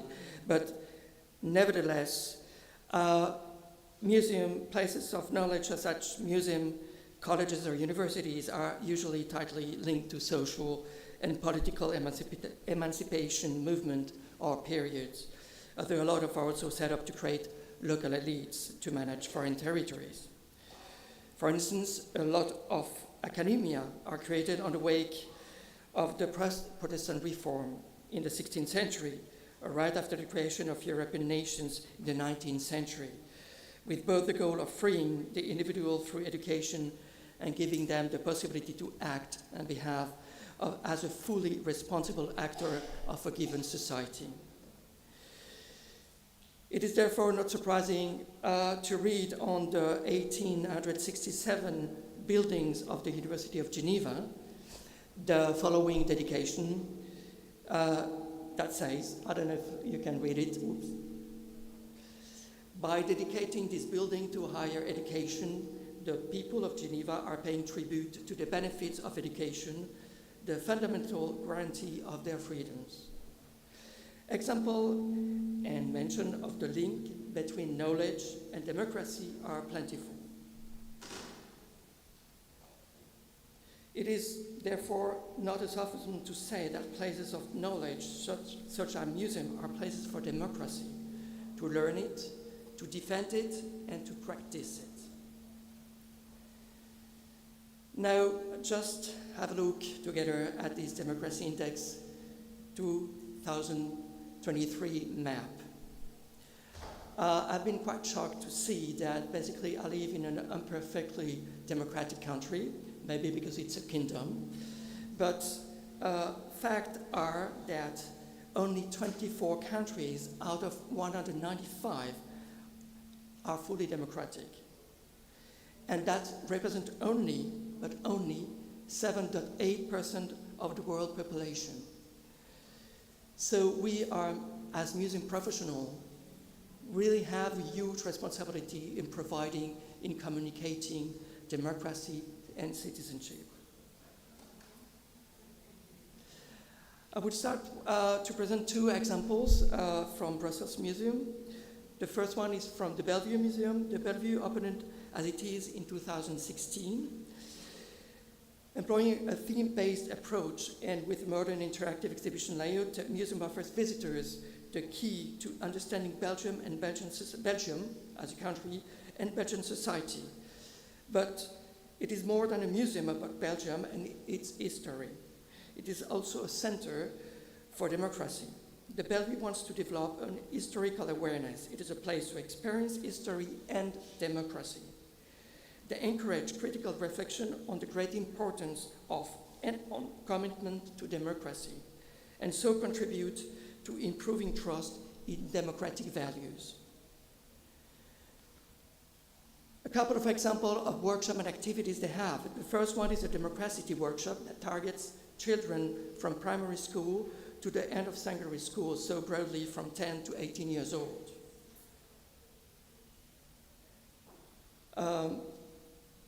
Well, learning what democracy and what living together is. The second activity we would like to highlight is the Democracy Factory. During a visit to the Democracy Factory exhibition, students from 14 to 18 years old, are put into situations that encourage them to reflect, discuss, and question their values and opinions. They also discover who they are as actors in democracy. The visit can also be followed by a workshop to explore the concept of prejudice, discrimination, racism, and freedom of expression. A great deal of time is given over to dialogue between the students. It is a role-playing game that allows students to discover the workings of democracy. Working in small groups, students set up a political party, choosing their social priorities and drawing up a program. By discussing and arguing with the other participants, students build a city that reflects their priorities. Each participant experiences, therefore, the constraints and the challenges of representative democracy while learning more about how our institutions work. Democracy can be played at a museum or off-site in the classroom and as a Minecraft version. Another workshop is discrimination action. That's one of the workshops I just mentioned before as a follow-up of the first one. So it's a workshop designed to raise awareness of discrimination among students 16 to 18 years old. For a half day, the Bellevue facilitators use pedagogical manipulation to confront young people directly with a situation of discrimination. First, several students are unknowingly placed in a situation of discrimination based on a random criterion.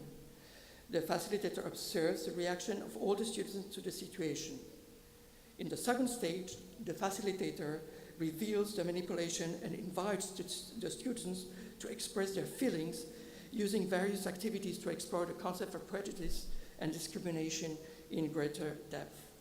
It's a bit like the social psychology experience carried out in 1970 by the school teacher Jane Elliott, conducting her blue eyes, brown eyes exercise in discrimination in her third grade classroom at Ridgeville Elementary School in Iowa, and aired by the ABC television channel under the title The Eye of the Storm. If you haven't seen it, watch it. It's really impressive as manipulation in social psychology. Thanks to Justice at Play stake under the workshop, students, again, 16, 18 years old, it's the time where students or children may start to vote, at least in Belgium, because for the next European election, children will be able to vote from 16 years old. So that's really the timing for them to learn what the democracy and how democracy works. So thanks to these workshops, the students discover the challenges of justice from the inside during the course of a day. In the morning, after a brief introduction to the workings of the justice system, students attend a trial in the magistrate's court and learn about the roles of the various people involved: judge, lawyer, prosecutor, victim, defendant, court clerk, etc. In the afternoon, they take on the role of defendant, victim, prosecutor, judge, defense lawyer, etc., So young people then have the opportunity to meet one or more legal professionals and ask them any question they want. This workshop also exists for young children, 10 to 14 years old, but of course in a different way. During the European election in next June, the Belgium is opening a real polling, polling booth for children aged from 10 to 12. So it's not real, but just as a play. Coming with their family. Once they have received their convocation at reception, they can create, because in Belgium voting is mandatory, so you're not invited, you can vote to the election. Once they have received their convocation, they can create their special Belgian identity card and discover everything about Europe and how voting works. That they go into the polling booth to express their opinion on 4 important questions for the future. Students from the 5th primary school, grade means 11 years old, until the end of secondary school, 18 years old, coming with their school can also vote in the polling booth after doing the democracy workshop. Needless to say, there are a lot of other activities, play tours, tools, and projects related to democracy and citizenship led at the Bellevue Museum. The other museum program or experience about citizenship and democracy is the House of European History. The House of European History was initially proposed in 2008 by the then President of the European Parliament, Hans-Gert Pöttering, with the idea that it would be a place to grow and to enhance understanding of European history in all its complexity, to encourage the exchange of ideas and to question assumptions. The exhibition would show the common value of European unification and democracy, such as human dignity, freedom, democracy, the rule of law. In other words, it would demonstrate what Europeans can achieve when working together, overcoming social, economic, and political upheavals on a path to peaceful coexistence. The museum opened on May 9, 2017, so the day, Europe Day.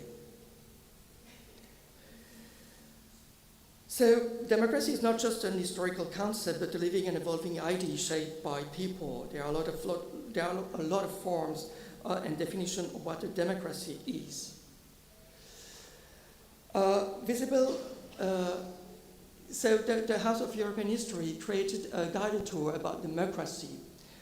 You can see here several steps and the reasons why they created this tour about democracy.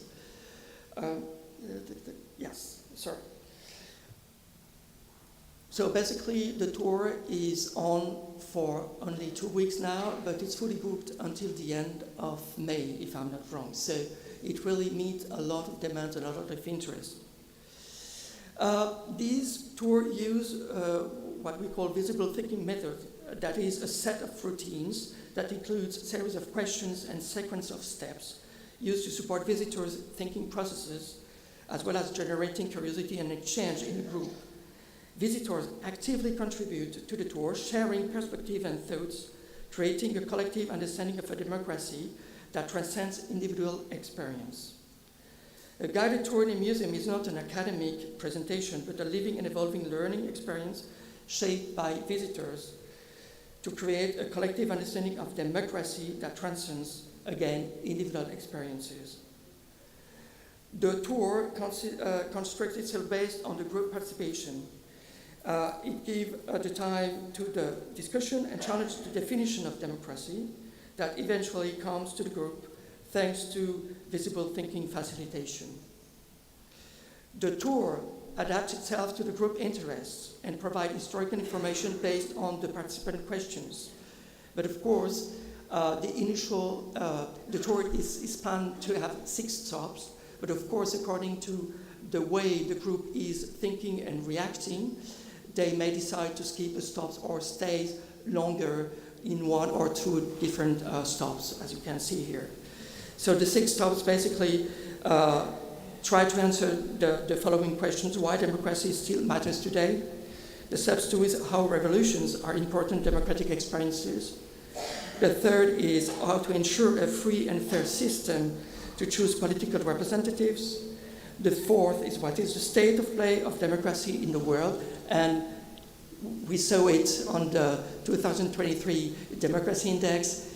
Well, there is a problem here. The fifth stop is how to speak up, and the last one, what to think about European democracy. Of course, that's a very interactive guided tour. The same tour exists as individual guided tour with the tablets, 45 minutes. You can see the different descriptions here. There are many more stops, of course, because the interaction is quite different, and there is no interaction. In fact, it makes you think about the different aspects of the democracy and how democracy and how Europe evolved, was created and then evolved, basically. And of course, there are many more objects highlighted in the tour. But, you know, it's either or. And of course, many more people can use the tablet individual tour than the guided one.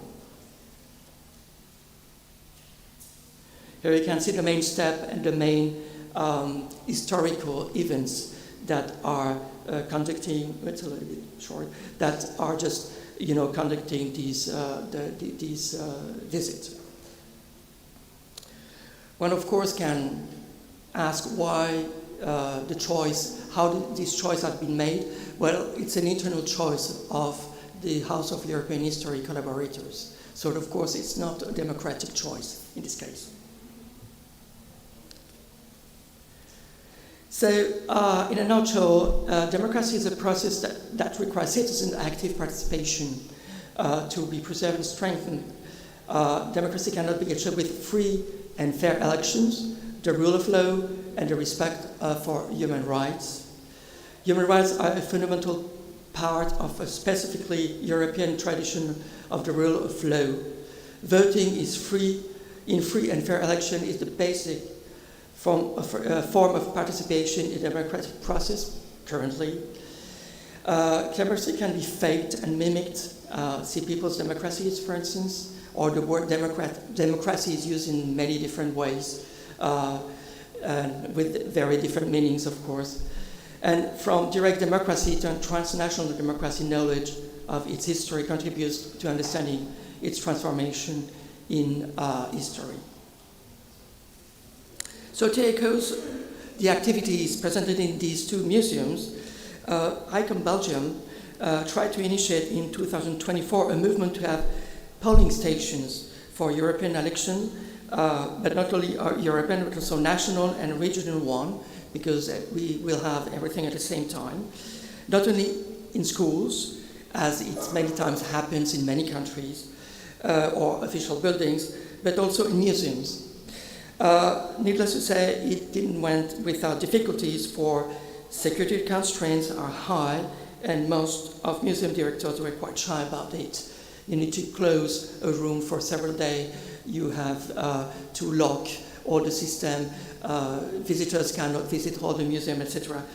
But it is possible, for in 2023, 2 Dutch museums opened their doors to as voting station, and these 2 museums are the very highly symbolic Anne Frank House and the Van Gogh Museum. So they opened their doors for the national election, November 22. Shortly before, the Maritime Museum opened its door for the Council, Amsterdam Council Museums, Council election, sorry. But the same happened way before in the United States, as did the Brooklyn Museum, that since at least 2016 opens its door to national elections, or the Swedish Museum in Chicago, the Swedish American Museum in Chicago, since the very same years, 2016. So basically, museums are a place for democracy, They are a place to learn it, to defend it, and to exercise it.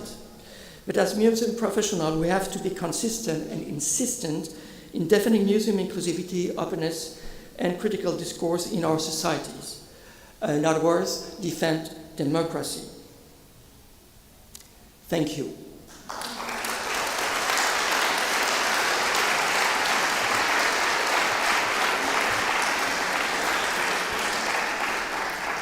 And a small commercial from my colleagues of the House of European History. They are organizing a webinar in May 28th, on for the commemoration of the Carnation Revolution. So stay tuned, check on the website of the House of European History, because the link is not yet available, but it's, of course, you can attend on site if you happen to be in Brussels, but it will be, of course, an online webinar. Thank you.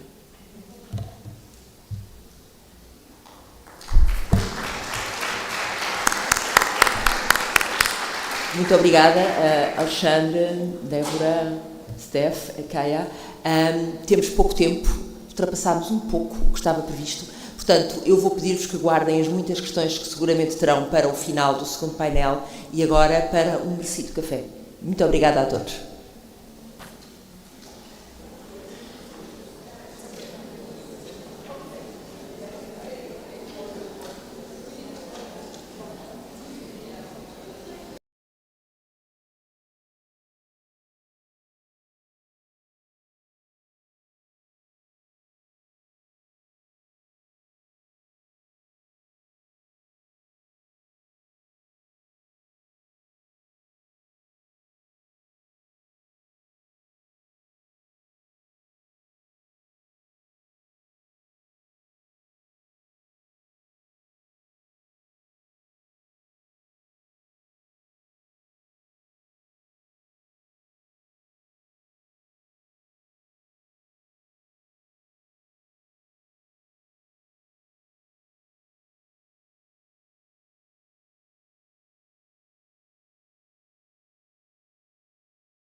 apresentar uma comunicação que remete para essas questões, mas na ótica dos profissionais dos museus.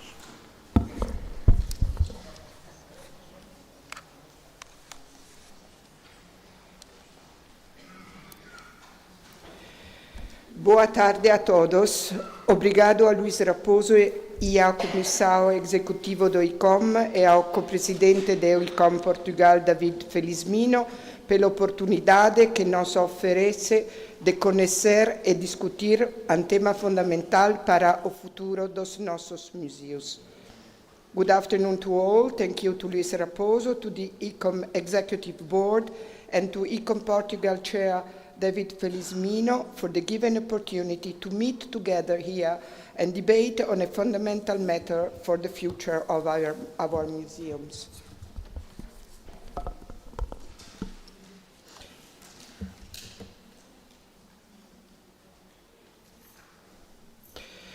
From November 25, 2023 to January 31st of this year, the Regional Archaeological Museum of Valle d'Aosta, the small Italian region on the eastern border of France, launched the Metamar Metamorphose project, a participatory re-outfitting project with the territory and the museum's visitors.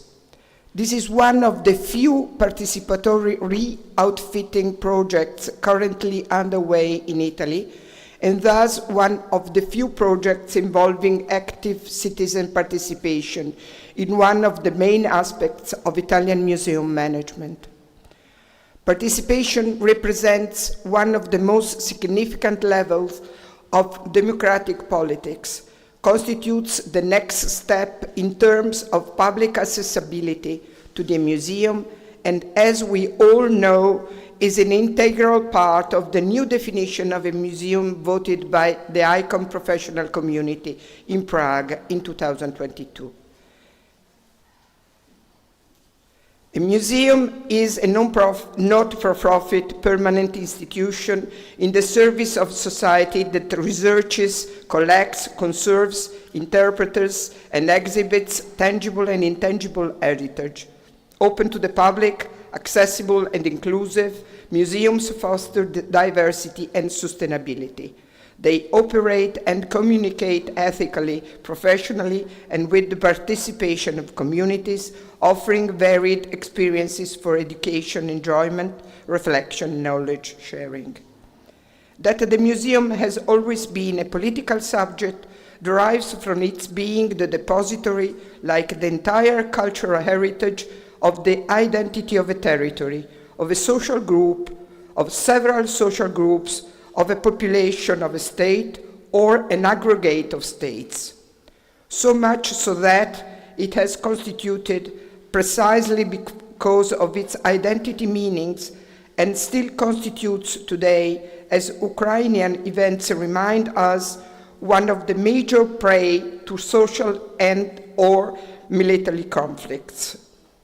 However, since the 1970s, where the museums redefined their missions, no longer with regard to their own heritage, their preservation or enhancement, but in their relationship with the public, their being a political subject has taken on different meanings and values. Different meanings and values also linked to multiply identities. The interrelationship with the public entrusts it with the responsibility not only to interpret the past in the light of contemporary thought, but also to search in the past and in the plant and animal world for the conceptual prodromes of contemporary events and problems, and this responsibility they must share in a continuous confrontation with its public and reference of, even if necessary, with the audience at large. Even if the prospect of the transition from the democratization of culture to the cultural democracy, dating back to the 70s, was revived 30 years later, embodied and taken up as the inspiring principle of two important international conventions addressed to the European and international political decision makers, the UNESCO Convention on the protection and promotion of the diversity of cultural expressions, and the Council of Europe Framework Convention on the Value of Cultural Heritage for Society, also known as the Faro Convention, both of 2005. The two 2005 conventions marked a radical change with respect to the theme of participation. Till then, participation had been understood as access to culture, a right enshrined in the 1948 Universal Declaration of Human Rights as beneficiary, user, not active protagonist. It was told, Erikani Jalla 2022, that this meaning of participation, not considering the audience development, which is a statistical and economical measure, is globally at its degree zero, to be optimistic, almost at its degree zero. Hugues de Varin, in 2017, in his more recent book, L'écomusée singulier et pluriel, clarifies that the term participation is a mot valise which has so many meanings and is so much used without discernment. It identifies 4 levels of forms of participation. 1, the information sharing, the minimum, but also essential stage for the exercise of democracy.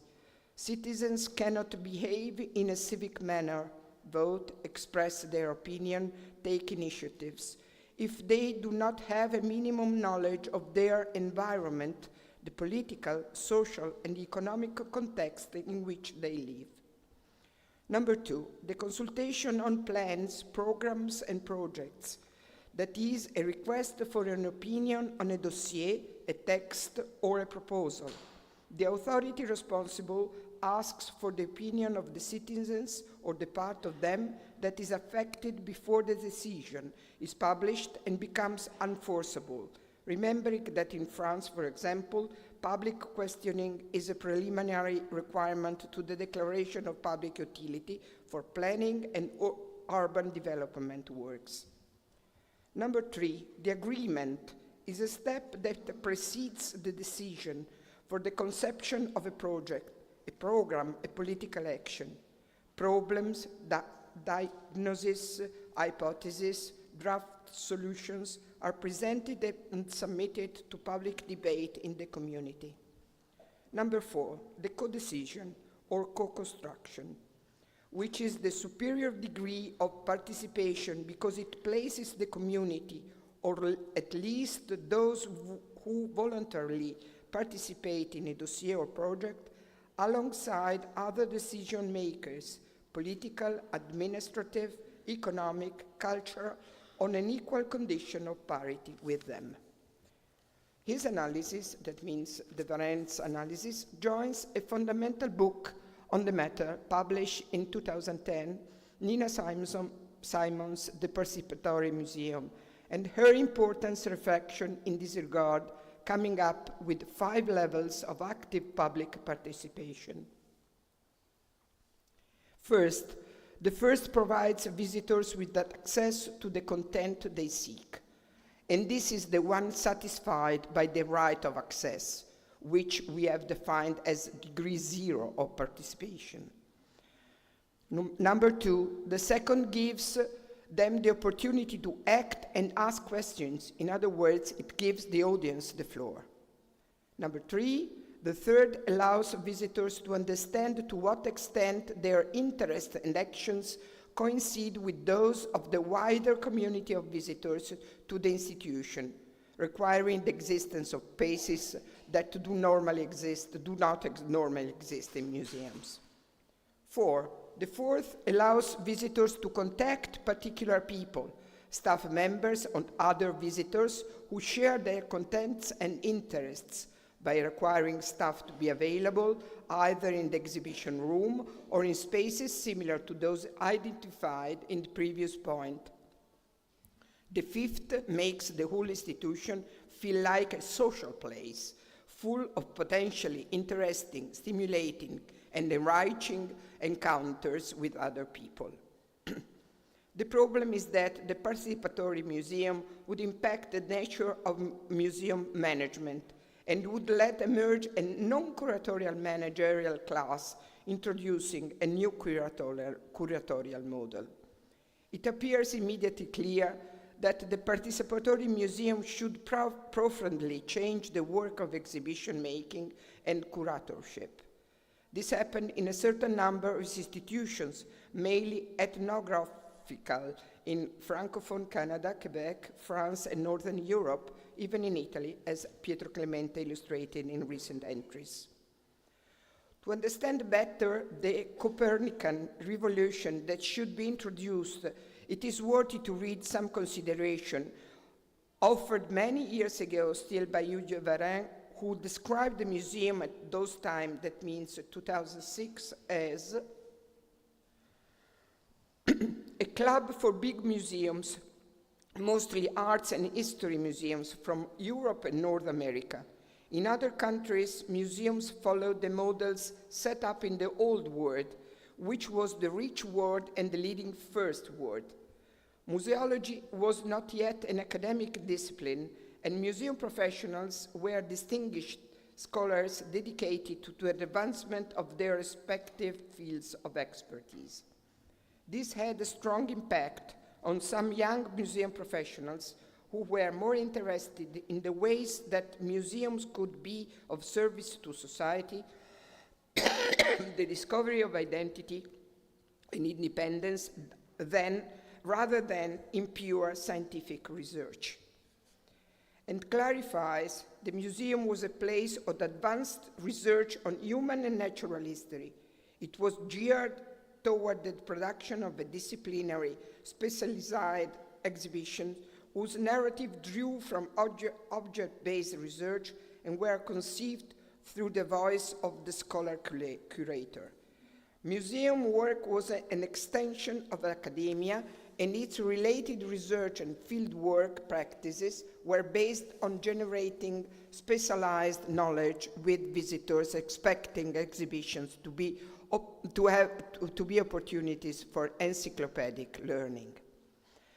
The idea that museums are cultural authorities, that their role is to impart culture, and that citizens are seen as uncritical recipients of this culture is a concept largely outdated by the new museology, but still widespread.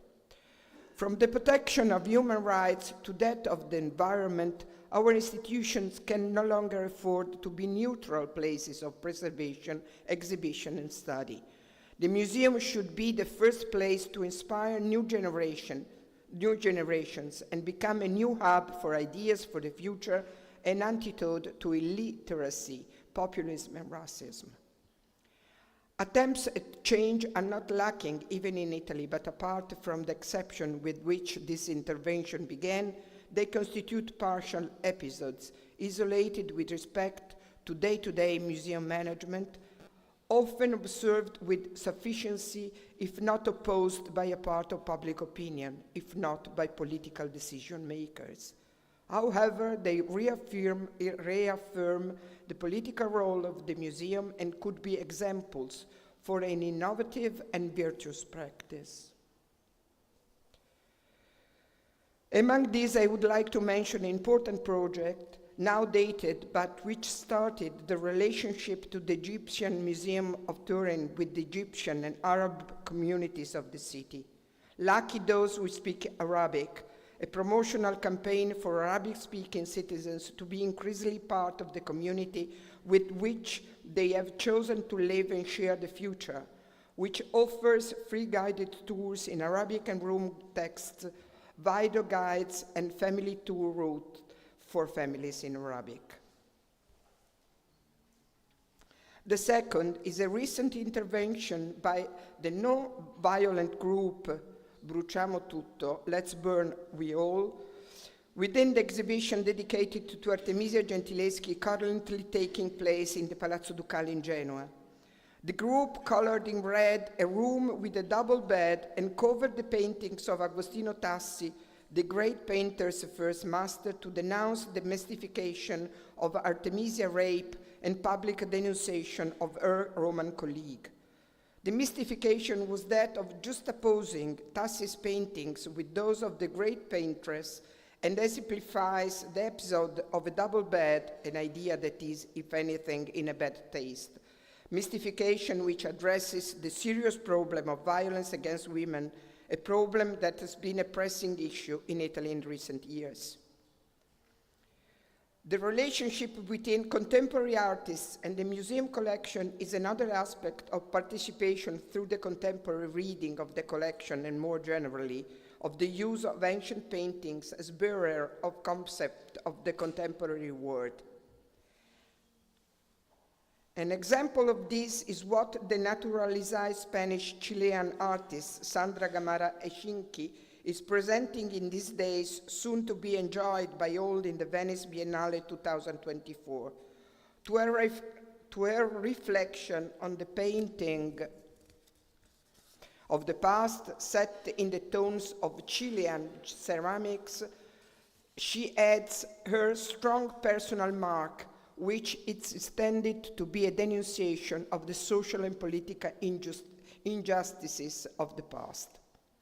So, transforming a large museum into a participatory museum presents enormous difficulties, because as we have seen, the change requires, first of all, a conceptual change of the role of the museum, and at the same time, a change in the role of the staff towards citizens and visitors, a new know-how on the part of the curators and the presence of different professional figures, alongside the curator, semiologists, anthropologists, sociologists, and communicators.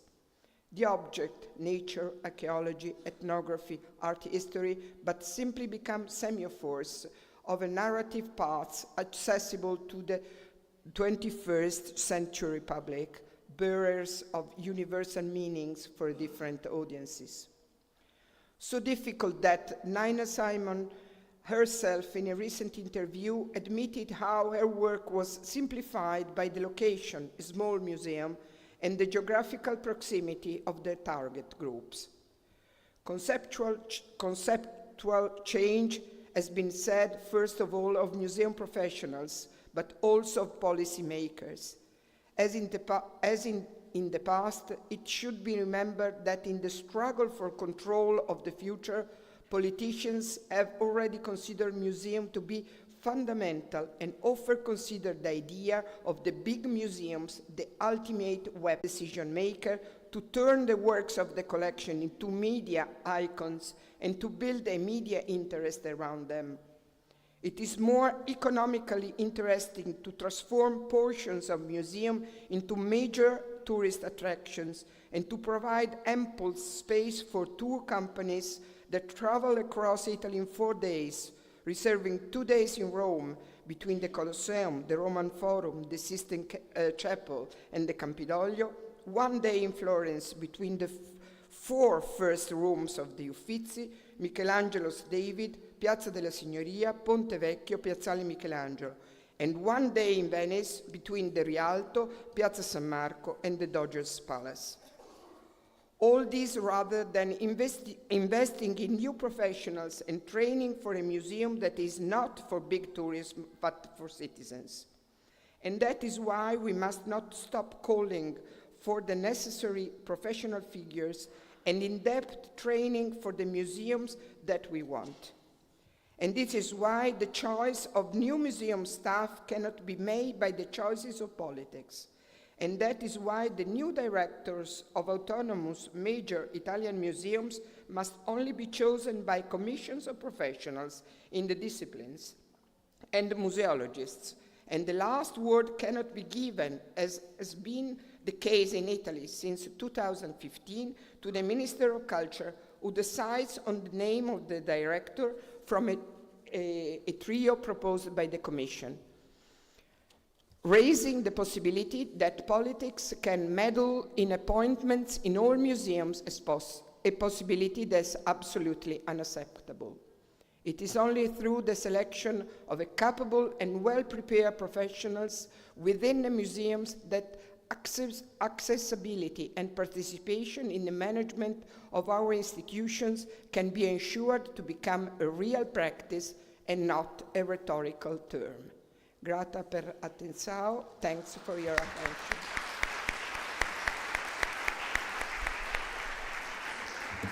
Thank you very much. And the next speaker is In Kyung Han.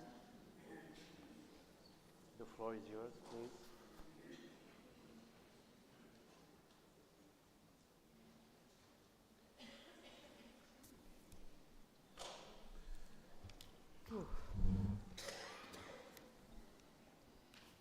My name is In-kyung Chang. I was misspelling in the book Proceedings. Luis promised me to edit my name on the digital version. Thank you. Good afternoon. Boa tarde. First, I would like to thank ICOM Portugal and Ministry of Culture and the Museums and Monuments of... Oh, thank you. For inviting us for this important occasion. And of course, Luis Raposo, he developed the idea and then he pushed us, and thank you so much. Here, I'm really impressed with the Portuguese museums, even though I saw only few, and then the cityscape and meeting the colleagues, and I'm learning a lot, even for the first day, so I'm grateful, thank you. Today, I will share one example of the Korean experience of how justice is brought up through citizens' perseverance to the acknowledged and unwritten memories in Korea. My presentation is about the Jeju Forcery. It's April 3rd, incident from 1947 to 1954, one of the most contested periods in Korea's history, from its liberation from Japanese rule to the conflicts of establishing Korea as one nation and moving towards democracy, which are still ongoing. Let me introduce Jeju Island briefly. Jeju Volcanic Island is located in the southernmost territory and is the biggest island in Korea. Its geological formation was inscribed as a UNESCO World Heritage Site in 2007, and the Jeju people are indigenous to the island. Until 10th century AD, the island was an independent kingdom with a distinctive language. In 2010, UNESCO considered the Jeju language critically endangered. Of course, we go, they don't speak the language very much, but if they decide to block us, they can use their own language, so we cannot understand. Present-day Jeju Island is South Korea's Hawaii. It is a popular holiday destination. Actually, I went on a honeymoon there in 1982. At the time, I was unaware of Jeju Forcery and was ignorant of the suffering and trauma of the Jeju people then. On August 15, 1945, Korea was freed from Japanese colonial rule. There was a growing public desire to build an independent nation on the Korean peninsula. However, the joy of liberation and the hope for a better and more self-reliant nation vanished as the US and Soviet Union armies stationed themselves in the south and the north under the pretext of disarming the Japanese forces. Although the struggle for independence was intensive both at home and abroad during the colonial period, Korea's liberation resulted from the Allies' victory of the World War II, which enfeebled the nation's right to make any decisions on its own. At the time of liberation, about 70,000 Japanese soldiers were stationed in Jeju. In June, prior to the end of the Second World War II, the Japanese army fortified Jeju Island as a last resort to prevent US troops from landing on the Japanese soil. However, the war ended earlier, and the US Army noted the island's strategic military value, so they held a separate signing ceremony with the Japanese surrender on Jeju Island.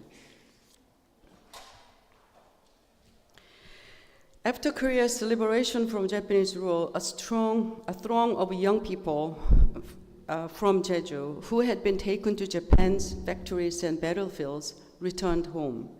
Over 60,000 youth, more than 1/4 of the entire population of Jeju at the time, came home in just a year.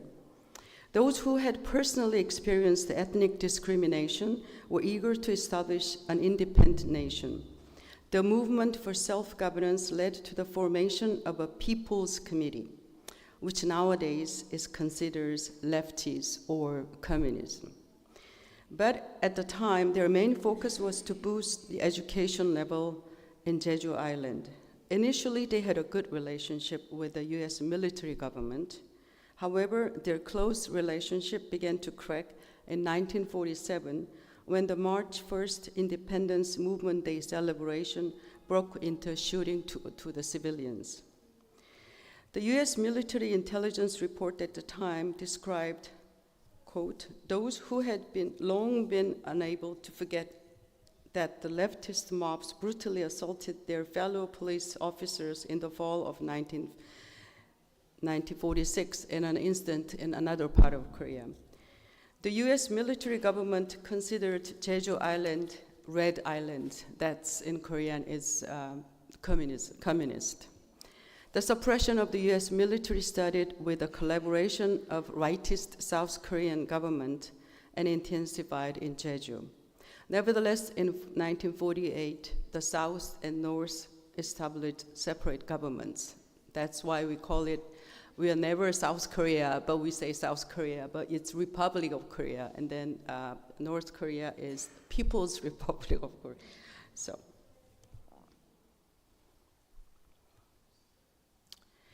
South and North Korea faced political uncertainties, and the refusal to divide Korea remained still strong. US military government appointed people who collaborated with the Japanese regime into the government position to organize the systematic abolition of the Reds in Jeju, which met colossal opposition. These things are still going on. You know, people try to find who collaborated the Japanese regime, and then we condemn their even descendants, and it's not good. Maybe Koreans are very resilient and to get the apology from the past. Armed guerrilla fights started to resist oppression and opposition in the divided election in the South. Jeju became a battlefield again.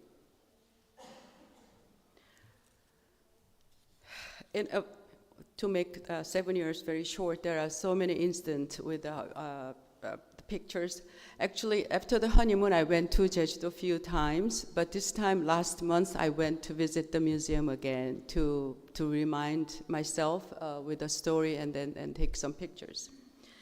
The Jeju Force 3 officially ceased after Korean War, 1954, leaving 90,000 refugees and 109 villages to disappear.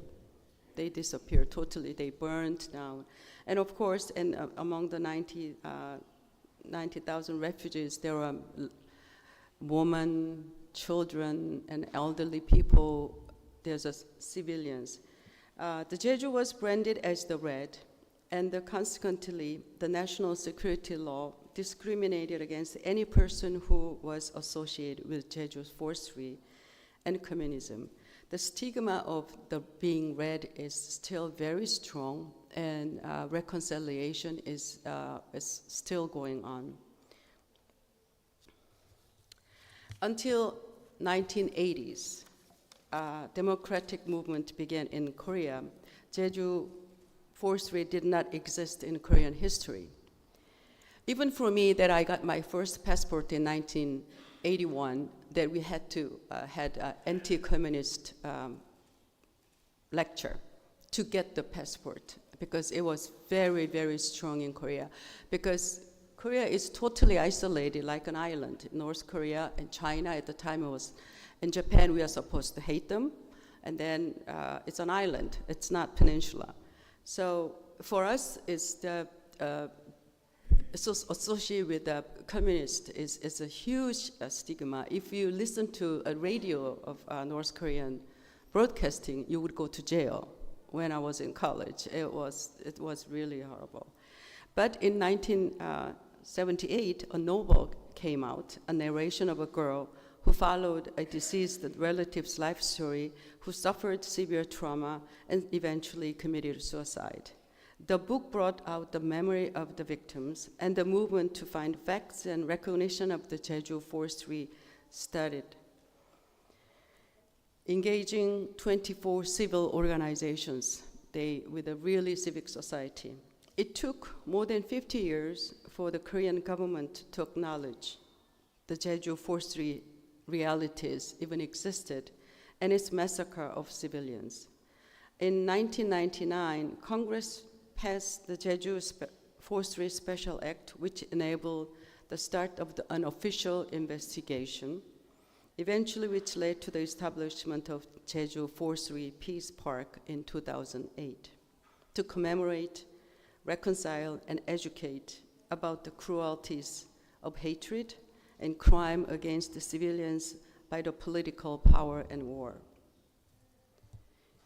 The Jeju Forestry Peace Park and the museum aim to reveal the truth about the armed conflict and massacre of citizens for 7 years from 1947, and to comfort the victims and their families.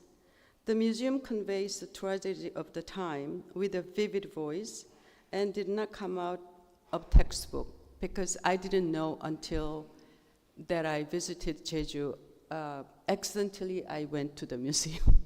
And they were very eager because their voices were very strong because it's their experience, real experience, and teaches a lesson that this Aristoteles should not happen again. Of course, it's happening in the world. It's for us, for Koreans, this armed conflict and then almost civil war, we can feel it in our bones. The fact that the victims, their families, and citizens are working together to establish a museum to set the historical truth and the human rights has significant implications for the civilian casualties by government force that are still occurring in many parts of the world. They convey reconciliation now. Their museum voice is not only the hatred, but they put the name Peace Park. They are doing that, and forgiveness, and promote peace from the painful past. However, there are unresolved issues regarding how to define Jeju forestry. Was it an uprising or incident or genocide by the public power or democratic movement? For now, the Jeju people decided to leave its definition in the future. And research, investigation, reparation, and compensation for victims are ongoing. Another issue is that Jeju forestry is officially recognized and its commemoration has become institutionalized. That's another matter, because furthermore, in 2018, the National Museum of Contemporary Korean History in Seoul, that's National Museum, had a special exhibition here. It says rightfully, Jeju forestry is now our history. And I attended the opening, and I felt the excitement and also sorrow and relief that they were acknowledged from the National Museum. It was huge, but at the same time, I could feel the conflicts within museum that with the view of the rightist and then view of the leftist. So there are still conflicts going on. The exhibition's opening stirred such emotion in person who struggled to make the truth known, but the opposition was still evident, depending on the current political power. Oh, sorry. So I'd like to finish my talk with a quote from Laida Asman that you mentioned, that history represents the past, and the memory is still active in the present. It has the binding power to experience the eternal present. So memory doesn't die. So we have to remember that as a museum professional. Thank you.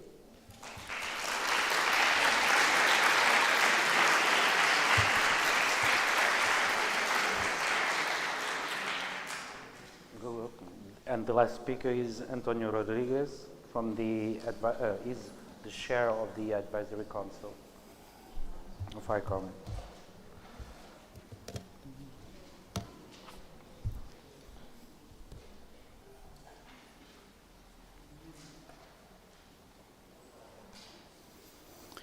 Hello, everyone. Well, thank you for staying with us. Since I am the last speaker of the day, you are stuck with me. I'm going to speak for at least an hour and a half. So there is no other speaker. So I would like to start my presentation just expressing my gratitude to the event organizers, the Portugal Museum of Monument Institution, as well as ICO Portugal, and our dear colleague Luis Raposo, the force behind all this event. So thank you again, Luis. Also, I would like to express my gratitude to Mario Nuno for welcoming us in this spectacular institution. I cannot wait until we can look around the exhibitions and know more about the collections. So today I would like to share with you some reflections and share experiences from the museum community in the United States. Also, I would like to speak on behalf of my participation in some of these specific programs. For example, I would like to start with this diagram that presents the 6 drivers of change and how they impact museums all over the world. It's based on the pestle analysis tool, which is very used in strategic planning, as a way to anticipate how changes in the external environment affect an organization. Each of these 6 drivers of change have an impact in the ways museums operate.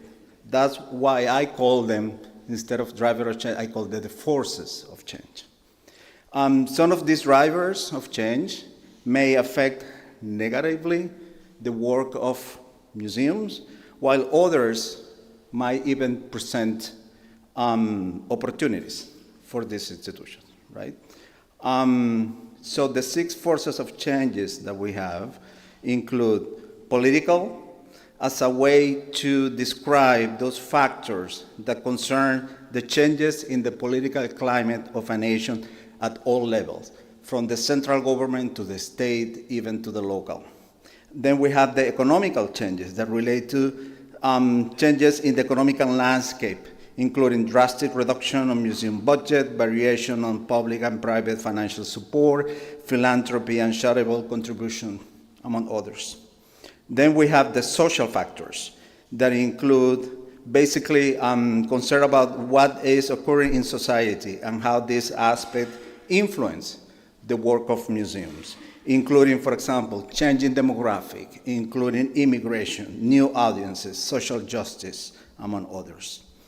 Then we have the technological changes that concern how technology has significant impact in the way museums work, including, for example, adding artificial technology, immersive experiences, digital communication, interactivity, but very especially global access to collection, and how museums are, for example, taking that opportunity as an opportunity to provide content, to provide access to their content collections and programming. So this is basically the main picture that I want to talk today, and then I'm going to present a specific example. So in the last 10, 15 years, all these drivers of change have been dramatically, the impact of this driver of change have been dramatically increased in museums all over the world. Some countries will see some of these driver changes more as opportunities, other as as a negative impact. And then the pandemic hit. And everything not only made worse, we definitely needed to rethink the way museums operate at all levels. So that is definitely a really important point of no return on the way museums engage with audiences and the way museums present themselves. So after the pandemic, many museums around the world needed to, again, to reconsider how they engage with their own community, but also they needed to reconsider the role they play in their own communities. In the United States, for example, as well as all over the world, the post-pandemic highlighted critical roles, some of them new for museums that were not necessarily engaged before. So those roles, the first one, which is the topic of this conference, is museums are hub for civic engagement, because they play a crucial role in today's global political climate as spaces for inspiring civic engagement. But also, museums are memory holders. This might be not a new role, because basically, museums historically, they have preserved for future generations the cultural heritage and values of society, including the value contribution of immigrants. In my personal case, this is really important as an immigrant to the United States, because I was born in Venezuela. I moved to the United States 25 years ago. I needed museums to bring my family, to bring my children, to learn the story of a country that now is their country. There are two more roles that have been crucial. One is museums are sanctuaries, because again, they provide safe spaces for conversation to support democracy, as well as they act as cultural catalysts where individual voices are heard, but also collective knowledge is built. Finally, we have another critical role that again is not that new, but has kind of highlighted importance, which is museums are mediators and cultural diplomacy agents, because they actively build bridges between communities, between culture, as a way to increase our mutual understanding, as a way to increase our appreciation for cultural exchange, right? So now I would like to share some data from the United States.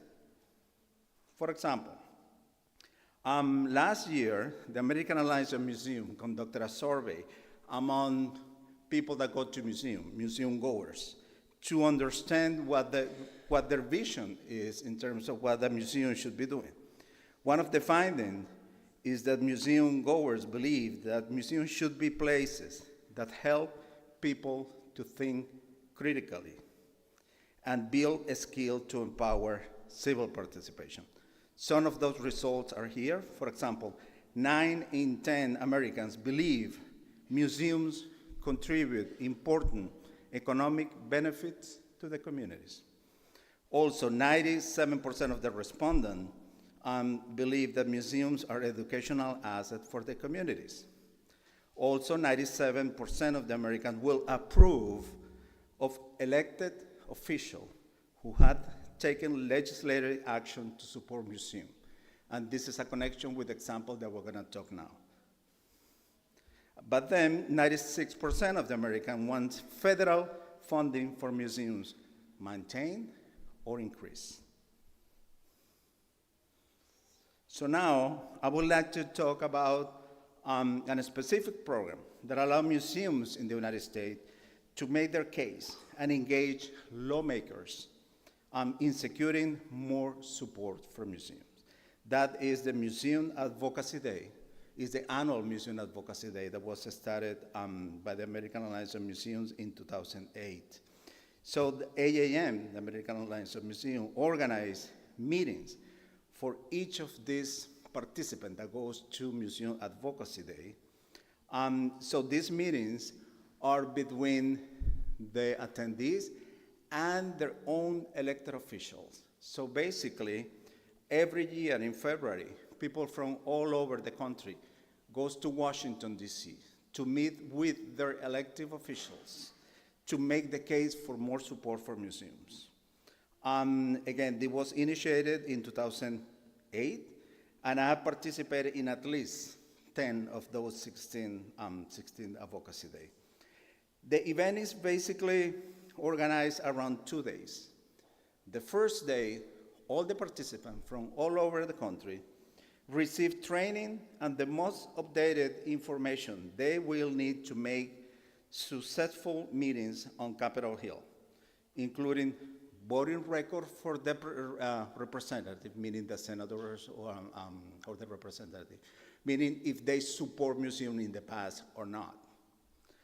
They will also receive the most updated information in terms of how museums contribute to generate jobs, how museums are contributing to the economy. So it's like a big day of meetings, of briefing, just to get updated information collected by the American Alliance of Museums. So you can see that's one of the images from the first day. The second day, advocate goes to Capitol Hill, and they have this meeting. So what is interesting is that they organize attendees by state. So let's say, for example, the California delegation, maybe 60 people, will go and meet with both the representative and the senators. Keep in mind that we have our lower chamber is the House of Representatives, and the upper chamber is the Senate. So all these state delegation will go and they will meet with their own representative to make the case for museums. But let's make a step back to understand a little bit what are we talking about. So when we talk about advocacy, right, it's an activity by an individual or group that aims to influence decisions within political, economic, and social system and institution. In the case of the United States, museums want to influence their elected official decisions to support funding for museums. How can I have influence? Individual or groups can influence policies and systems by understanding, and this is probably the key message here. Who makes decisions? When decisions are made, and what goals decision makers have in mind. In this case, who make decisions? The senators and the representative. When decisions are made at a specific time of the year in order to secure the funding within the budget, and what goals decision makers have. So every state elected official, of course, is trying to get more support for their own state. So museums have the opportunity to highlight the contribution that they do, to build their own narrative in front of these elected officials and tell them all the inspiring stories that our museums create every day, from educational activities to exhibitions, etc. Just give me 1 second here. This is the problem with the iPad. Okay. I'm sorry. Yes. This is what is advocacy, right? Okay. So, but why U.S. museums need advocacy in this case?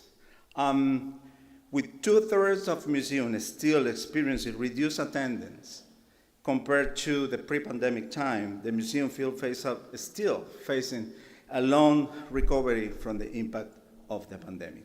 So what you see here is actually, those are the ribbons that each of those attendees needed to pick. Those are the state ribbons. So many of them, for example, were living in one state, but they represented the home state. So they will probably pick 1 or 2 or 3, right? So what are the key elements in this case about advocacy? The first advocacy key element is first knowing what you want. What do you want? You want more funding? you want more visibility, you want your elected official to help you, to endorse your museum activity in order to get to the next level. Knowing who you are talking to is really important to understand, in this case, the elected official background, how they are supporting museums in the past, if there is any personal story. Many of those elected officials through the years have been sharing experiences like, I know that museum because I used to bring my kids to that museum, or I know that museum because I was there when I was a kid. So it's always really important knowing who you're talking to. Then knowing how to talk to. So, and this is where where the National Museum Association plays a key role in preparing, in collecting data that illustrate the impact of museums in each country. The impact of museums, again, in contributing to the economic activity, contributing to generating direct and indirect jobs, but also contributing to the public opinion. Because according to that survey that we saw before, museums are one of the most respected institutions in the United States by the public. So again, there, let's see, sorry. Yes, so again, the role in this case of the National Museum Association is key. They have been providing sustained and continued training to museum directors, participating in this advocacy. They don't necessarily has to be their museum director. But what is key is that when you're going, for example, in this case, to Capitol Hill, you know exactly, you will have probably 5 minutes with the senator. And if you're lucky, you're gonna meet with the senator. Maybe you're gonna meet with the senator assistant or one of the staffers. So you have to prepare your information, you have to collect all your data for your institution, you have to craft a narrative that actually speaks by itself.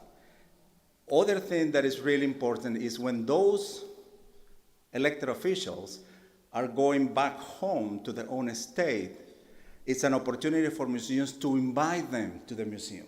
I want you to see what we are doing in this museum. So it's always very good because also allow us to build relationship with those elected officials. Okay, let me see, we're here. Okay, sorry about that. Okay, so for example, what did we ask in 2024?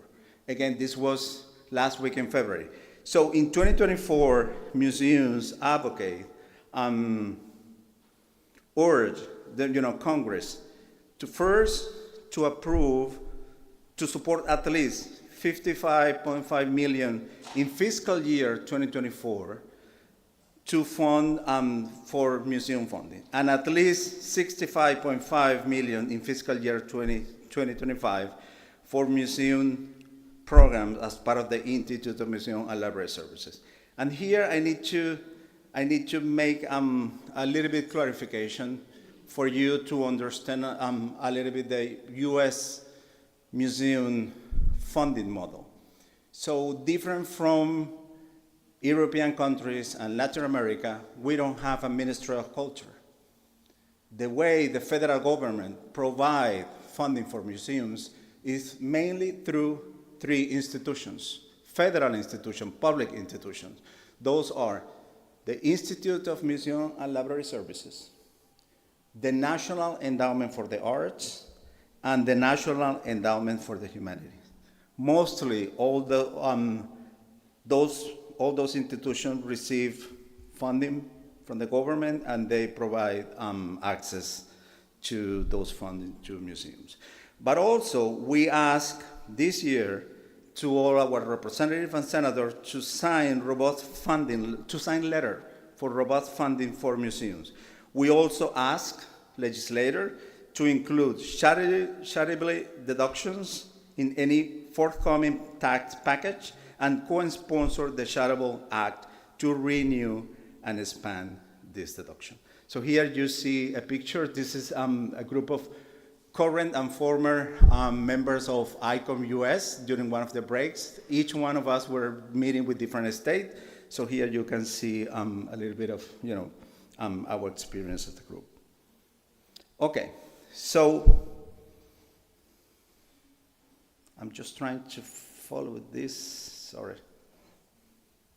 Perfect. Here we are. Okay, so lesson learned from participating in at least 10 advocacy days through the years are here.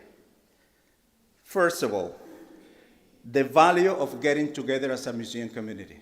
Getting together once a year to discuss the impact, to share stories, to see what we are doing all together. How can we together can be a powerful force in order to provide more support for museums.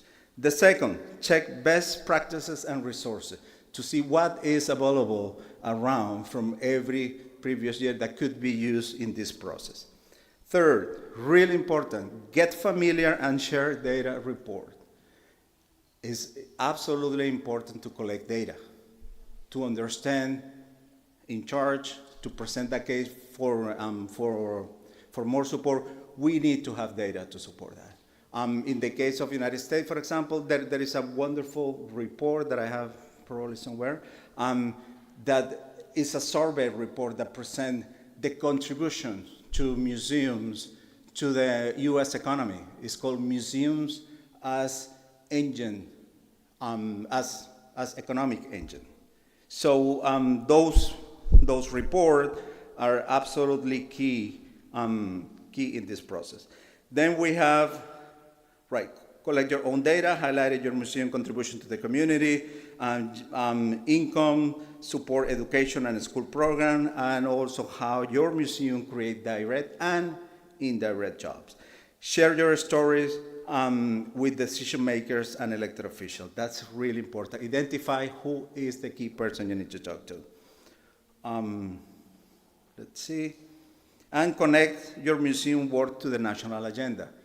This is also key because if you connect what you are doing with the goals of the central government, then it's going to be easier for them to recognize in you the value that they need in order to continue with his work. Okay, just 4 takeaways. This is basically what I want you to take from me today. 1, in a post-pandemic world, museums play a critical role supporting democracy and providing safe space for community dialogue and inspiring civic engagement. 2nd, across Americas, museums nowadays are called to act as cultural catalysts where individual voices but also collective knowledge is built. In the United States, as you can see through this example, museums are playing an active role in today's global political climate, highlighting the enormous contribution in economy, job creation, economic development, tourism, and preservation of natural heritage, among others. How can we do this? How can we keep doing this? Through advocacy and capacity building, U.S. museum professionals are working together through this example once a year, generating a collective and powerful voice for the benefit of communities across the nation. I just want to finish the presentation with this slide. In 2018, as part of the AAM annual conference, AAM decided to prepare for all the participants postcards that will send to the White House. So directed to the president. So here you can see the front of the postcard with the statement, with the value of museums. So here you can see some of those postcards, but I would like actually to read one of those messages out loud, which is the one below. That says, Mr. President, our country depends on citizens who are informed about the richness and depth of our history. We are a nation of all sizes, colors, and creed and belief. Museums help teach us about the diverse fabric of America. Support museums. Thank you.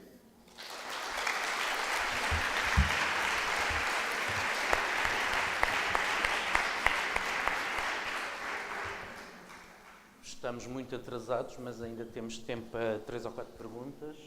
Portanto, quem tiver alguma questão ou algum comentário a colocar, quer a este painel, quer ao próximo, ou quer ao anterior, perdão, próximo só amanhã de manhã.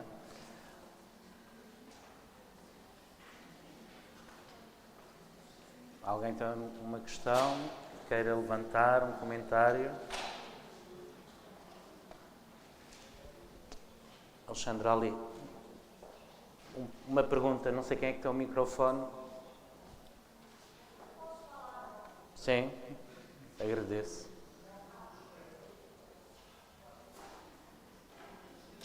Alô, muito boa tarde, meu nome é Nicole Costa, eu estou na direção de 3 museus aqui em Portugal, o Museu José Malhoa e o Museu da Cerâmica, nas Caldas da Rainha, e o Museu Dr. Joaquim Manso, na Nazaré.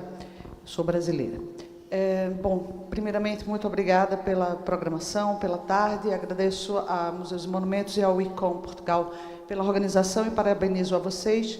Eu vou fazer em português mesmo, me sinto mais à vontade para isto. Eu gostaria de saber, e não sei se isso será permitido, perguntar um pouco também da mesa anterior, claro. Mas eu gostaria de saber um pouco mais sobre o envolvimento das equipas que compuseram esses projetos, sobretudo das equipas de atenção ao público, que maioritariamente acabam por não participar dos processos decisórios das instituições sobre esses projetos. Ou seja, eu gostaria de saber se nos projetos foram envolvidos os assistentes de sala, vigilantes, as pessoas que trabalham com a limpeza, enfim. Essa é uma primeira pergunta. E a outra pergunta, que pode se dirigir a ambas as mesas, diz respeito também ao processo de financiamento, que é um desafio muito presente, e posso dizer, seja no Brasil, seja também em Portugal, mas o processo de financiamento dos projetos é, de fato, um grande desafio, e eu gostaria de ouvir uma palavra, quem sabe, de esperança nesse sentido. Essas são as minhas questões para aprofundar o debate e, ademais, gostaria de saber do papel das pessoas que, talvez, o Rodrigues chegou a mencionar sobre o próprio papel dele enquanto imigrante nos Estados Unidos, nesse projeto da AAM. Então, eu queria saber, nos outros projetos, sobre aqueles que são relatados ou que são os objetos, digamos assim, do projeto, como se deu essa participação. Desculpe, não sei se me fiz entender. Espero que sim. Obrigada. Obrigado, Nicole. Talvez o António queira responder já à pergunta que lhe foi dirigida diretamente. Sim. Can you hear me if I speak it?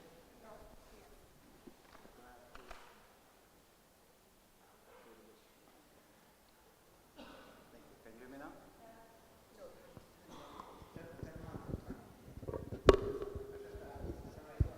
Yes, yes, it's working perfect. So, of course, one of the drivers of change is the social factor, right? That include that more than ever, the voice of the immigrant is really important, because after all, that is the changing demographic in each country. So in the United States, there are examples of museums that are really embracing immigration, and they are even designing specific educational programs around that, even sometimes inviting refugees to be part of the educational team that will provide guide for school activities. That's one side of the problem. The other side is immigrants still struggling in the United States to find a voice, and that's absolutely a reality. It's a very divided country, and we really hope I mean, we have to keep pushing, and we have to keep trying to get a voice, you know, through different museums. In my case, Latino community, the U.S. government is moving forward with the creation, the Smithsonian Institution, with the creation of the National Museum of the American Latino. That is a museum exclusively devoted to highlight the contribution of the Latino to the American community. I hope that that's a response.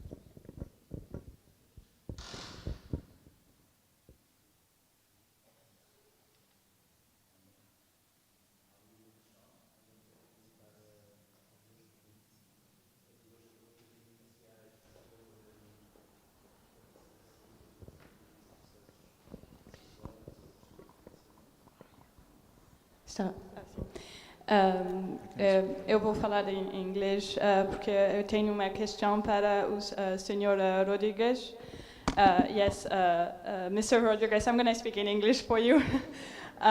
So from a fellow resident of the United States, I had a question about the Advocacy Day. So since you have been indoors for over the past 10 years, I was just wondering if in the last years there has been like more action to actually include museums who are under $500,000 budgets. And yes, like things to help to come to to Washington. Yes, we're just wondering this, and if there is already talks about improving those actions. Yeah, Thank you. Thank you for that question. I guess what I can share with you is that through these 16 years, this effort through Advocacy Day had made extremely important results. So every year, our action going to Capitol Hill and talking to senators and representatives is helping because the funding somehow has been stable. In the past, funding for museums was cut dramatically, especially during the previous administration. But the active engagement of museums in making the case why it's important to support museums financially has been making a difference. Sorry if this.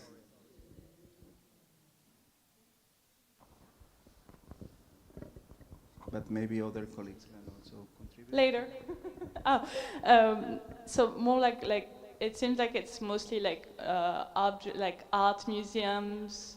I'm just mostly thinking about museums that are like little like how do you say fundings from like states and yeah. Okay. But so it's a conversation we can. Yeah. Yeah, definitely we can continue that conversation. I don't want to take more time for other questions. Maybe it's in Korea we do try to advocate, and then we go to meet the congressmen to support in a way that it connected with the policy itself, because we do have Ministry of Culture, and then they oversee the Museum Act and so forth. But the thing is, when we talk about democracy, we have to change within ourselves, because we talk to other people that we have to be democratic and this and that. But inside, that we don't change much, because we have to change in ourselves. She mentioned that, who are we going to get involved to be democratic within our museum? So we have to look within ourselves. How can we be really democratic? What it means to be democratic? Because there are different definitions, different approaches being democratic. So every culture is different. So we cannot really say this is democracy. So you have to work within ourselves that what is democratic means, and at this stage at this time of our museum. So we have to take one step at a time. So there's no formula for everybody. Yes, thank you. Yes, I think that this position is very interesting, because each democracy has its history, and each state and their citizens are different from others. And so the level of democracy and the relationship between institutions and citizens should change. But as I told before, mainly professionals should learn to speak with their audiences and with the public, not only with just read the book of presence or so on.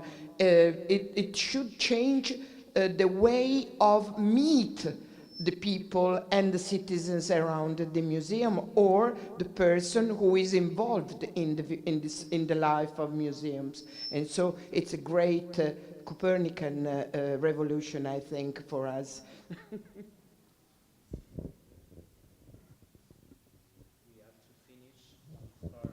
Maybe later. One more? The last one? Yes. Can I have one? Stand. You want to say? On the front. Sorry, I have a specific question for Juliana, because you said that you don't want politicians to appoint museum directors. I think we can all agree with that. But then you said that they can only be appointed by a committee of their peers, so museum people can only appoint museum people.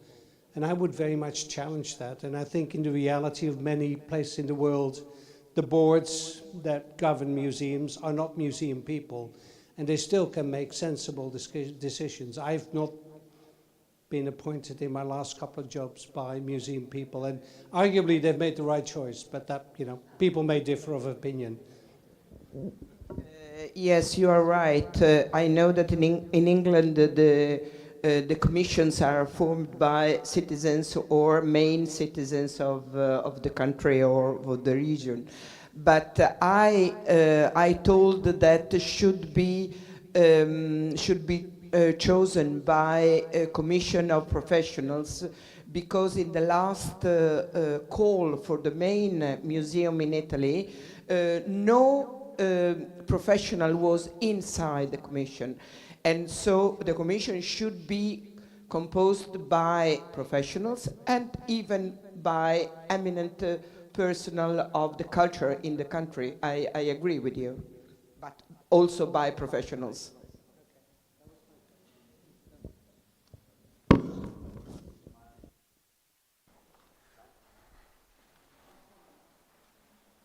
Boa tarde, vou falar em português. Bem, como diretor do Museu Nacional de Escócia, é só dizer que é um grande prazer ter-vos aqui hoje e amanhã. Para mim, pessoalmente, e para a equipa do Museu Nacional de Escócia, está aqui para vos ajudar. E, sobretudo, dizer-vos que amanhã a Museus e Monumentos de Portugal preparou uma surpresa para vocês, que é um concerto às 7 horas no Picadeiro. Portanto, estão todos convidados, porque não está no programa. E depois teremos outra surpresa durante o dia, que é uma visita ao próprio museu. Mas isso falamos amanhã, está bem? Muito obrigado.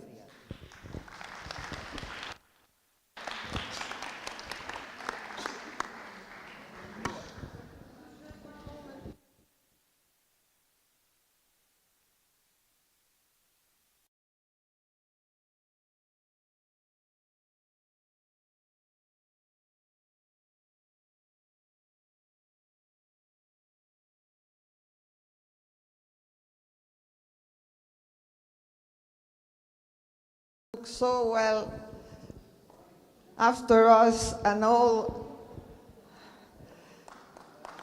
issue of Museum International. And thank you to our host icon, Portugal. A copy. And to our host, Mario. A copy of the Dictionary of Museology. Thank you so much for your hospitality. We are really grateful. So have a nice evening.